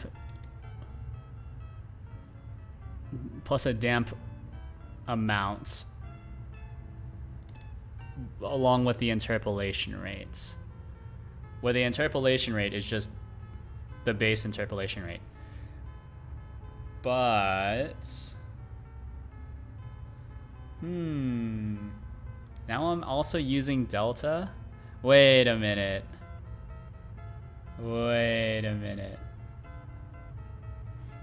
Hold on. Interpolation rate. Hold on. Rates. Oh. I should not be feeding in delta, right? Oh, that's almost definitely it. I should not be feeding in delta. But then that kind of that doesn't really make a lot of sense though. I mean, I am calling it in the physics step, but maybe I feel like I should be feeding in delta. Think about that. By the way, the reason why I have to close this tracker and then open up the tracker here is because if you can only one thing can listen on the port at a time, unfortunately. At least I think so. It's never worked for me, but maybe it is possible and I'm just dumb. Hey. There's no translation at all? You can't see it, but I can see it. It's just a bunch of zeros. What happened? So if I don't interpolate at all... Wait a minute.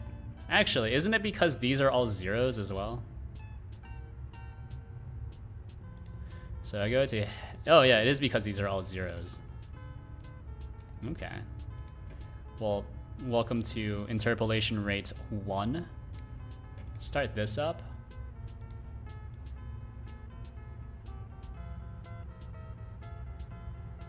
Yeah? Did I not set that? Oh, this one should track.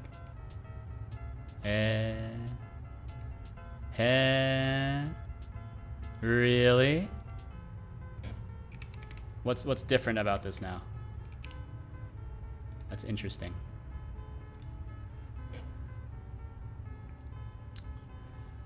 Alright, I'm losing confidence in my solution. I thought this was a good solution, but maybe it wasn't. Because these damping rates should be set. Oh.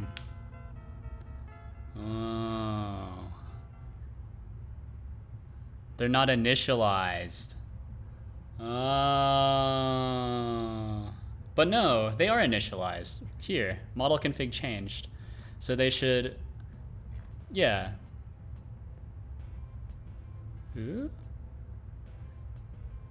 Oh, but you know what? Some of these aren't actually exposed at all either. Huh.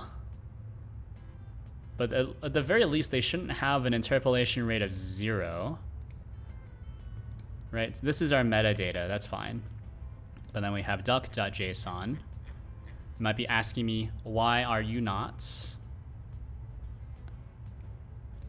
Why are you not using like a Godot resource to do this? And I'll tell you. Because I don't like using resources. If I can avoid it, I want to. Like if I'm just storing pure data, I'd rather just use a generic data structure or a data format as opposed to, you know, now we're completely tied into using Godot.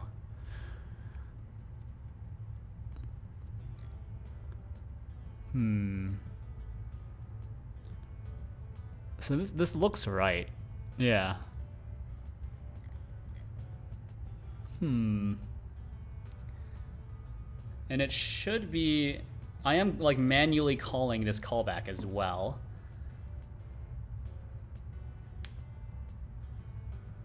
So that's the data, that's the key. It comes to us in reverse order. Something's not right here. Something's very not right, but I'm not sure what. Anime girl over duck. It's possibly true. A duck is fine too.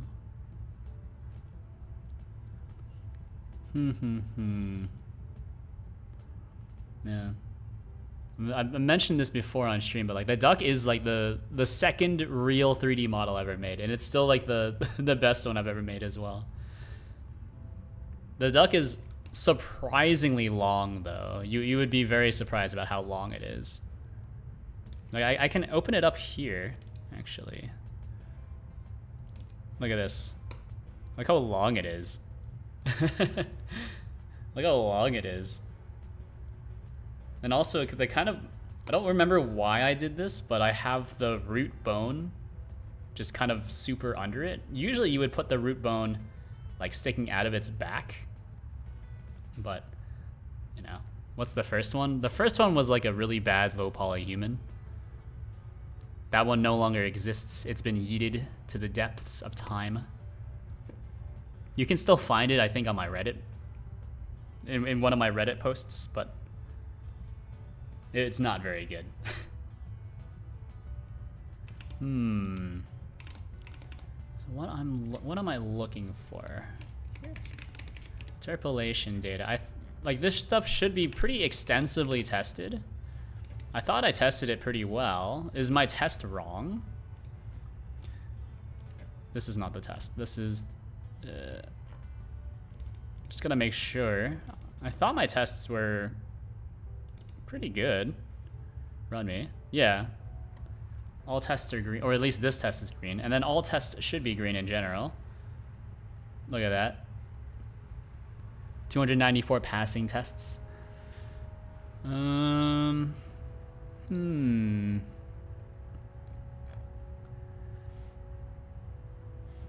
update values. That's pretty much the same thing that I'm doing here, just with a few more updates to eyebrow stuff. This data structure should actually be moved to like OpenCFace specific stuff, because not everything will give you like eyebrow rotations. Set interpolation, toggle interpolation. No.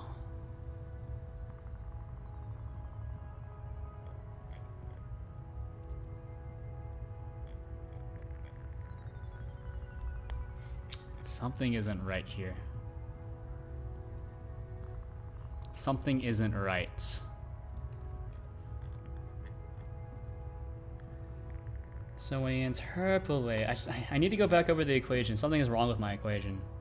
I'm pretty sure it's because of this rate here. Something doesn't seem right about this lerp. But see, the problem is... The problem is it's really tough to get this rate. Or what is the damping value? Because I can't step through it. Yeah, I guess we'll just print it. That's fine. Printing is fine. Damping.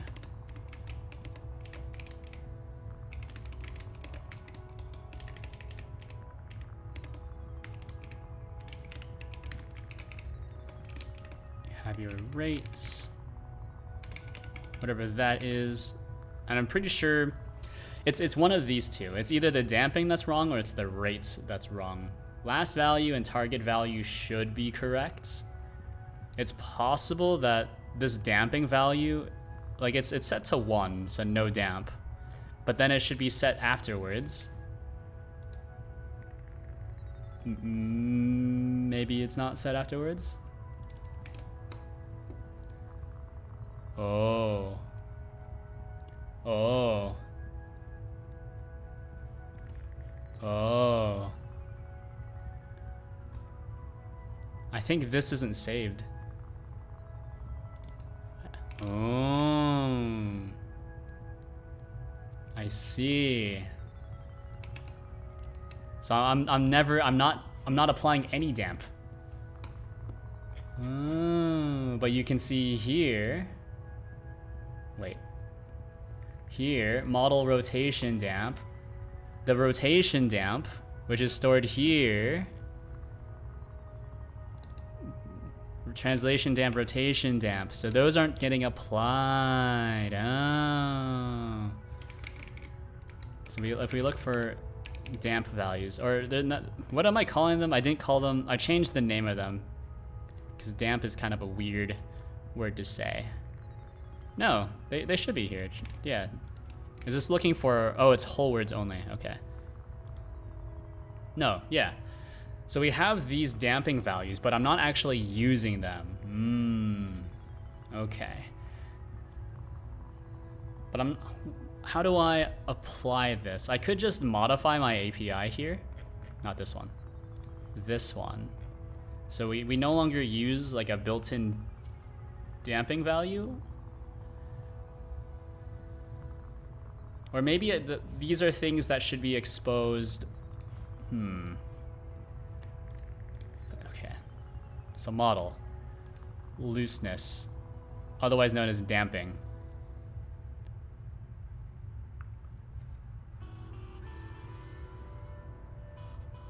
Yeah, so these actually map back to translation damp and rotation damp, additional bones damp. But then I have other interpolation rates here. So there's translation, rotation, and then also you would probably want damps for every other one of these. So like there's the bone helper, gaze helper, blink helper, mouth helper, eyebrow helper, or eyebrow helper, yeah.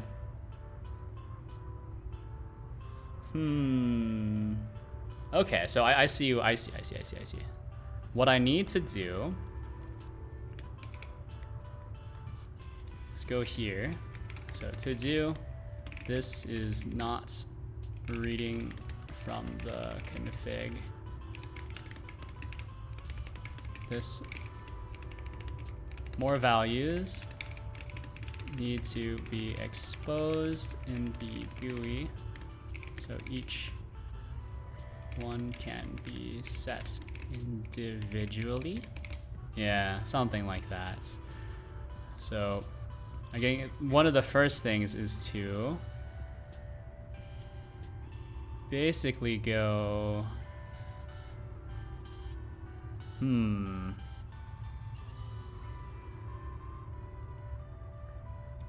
something like this. So we do like translation looseness. It's pretty much the same thing, right? But I don't want to get rid of the old stuff just yet.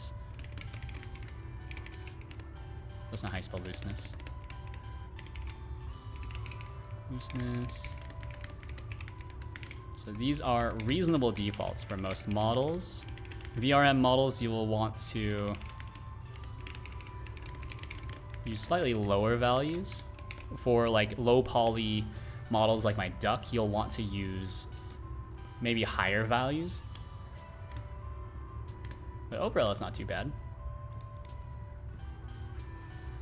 And so look at interpolation data. Yeah, so every single one of these. Wait, additional bone looseness. Are these not being... Actually, no, these should be applied, right? These are applied here? I need to rethink this. Yeah. To do. Looseness values should be pre-applied. Yeah. So that's why tracking isn't working. It's because now I'm spreading out where all the damping values, the looseness values. So some of the looseness values, at least in the old code, some of the looseness values were applied directly into the interpolation data. Some of the looseness values were applied directly to the model. Now, I think what I want to do...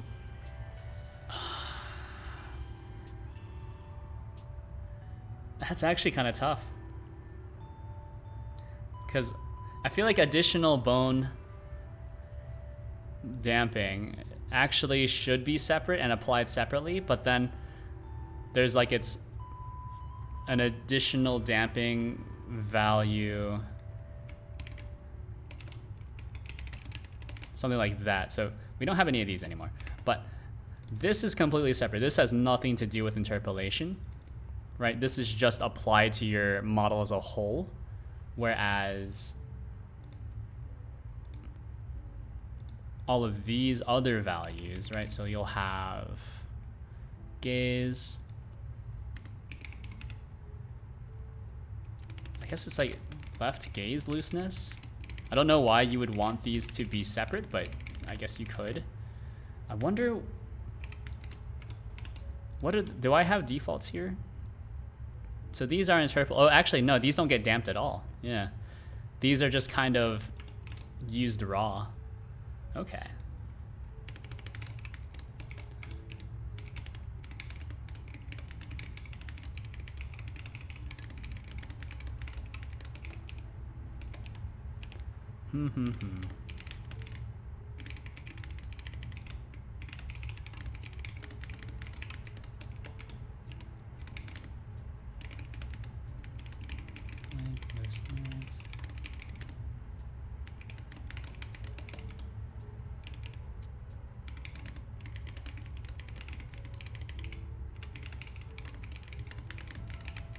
Alright, so what I'm doing here is I'm purposefully not applying any damping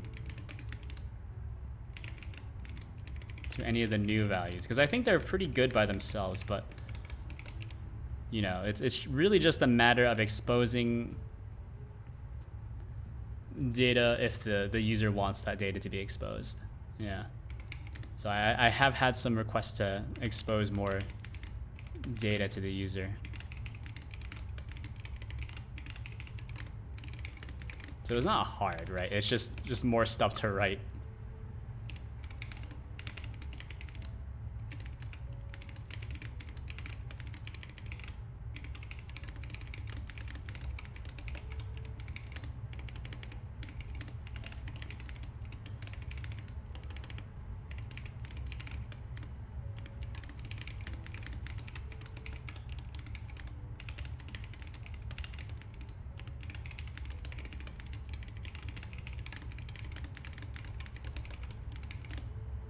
Oh, okay. Eyebrow, down, right.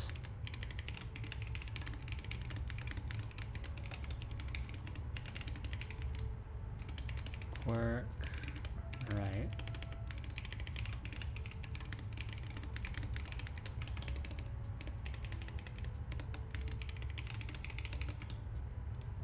All right, there we go. All right. All right. So this value is actually somewhat special.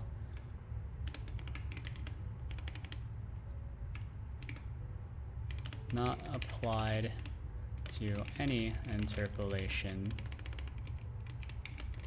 data, but instead directly on the model. Yeah, something like that. All right. Turns out there's still a bunch of stuff that needs to be reworked. Oh boy, am I excited.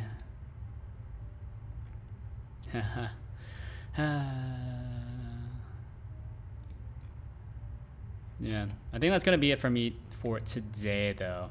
I know what I need to work on. So in this looseness category, I need to add all the other values as well. So that'll be fun. And then after that, then the tracking stuff should hopefully make more sense. Yeah, it's 3 a.m. honey time, your free refactor. Yes, honey. Yeah, absolutely. It's always time for a refactor. The refactoring needs to be refactored. Actually, I guess this is not really a refactor. This is a complete rewrite, but now the rewrite, before it's even been completely rewritten, needs to be refactored in several places, which is very sad, if you ask me. But I mean, let's at least run everything one more time. All right, that's good. We didn't break immediately. That's good.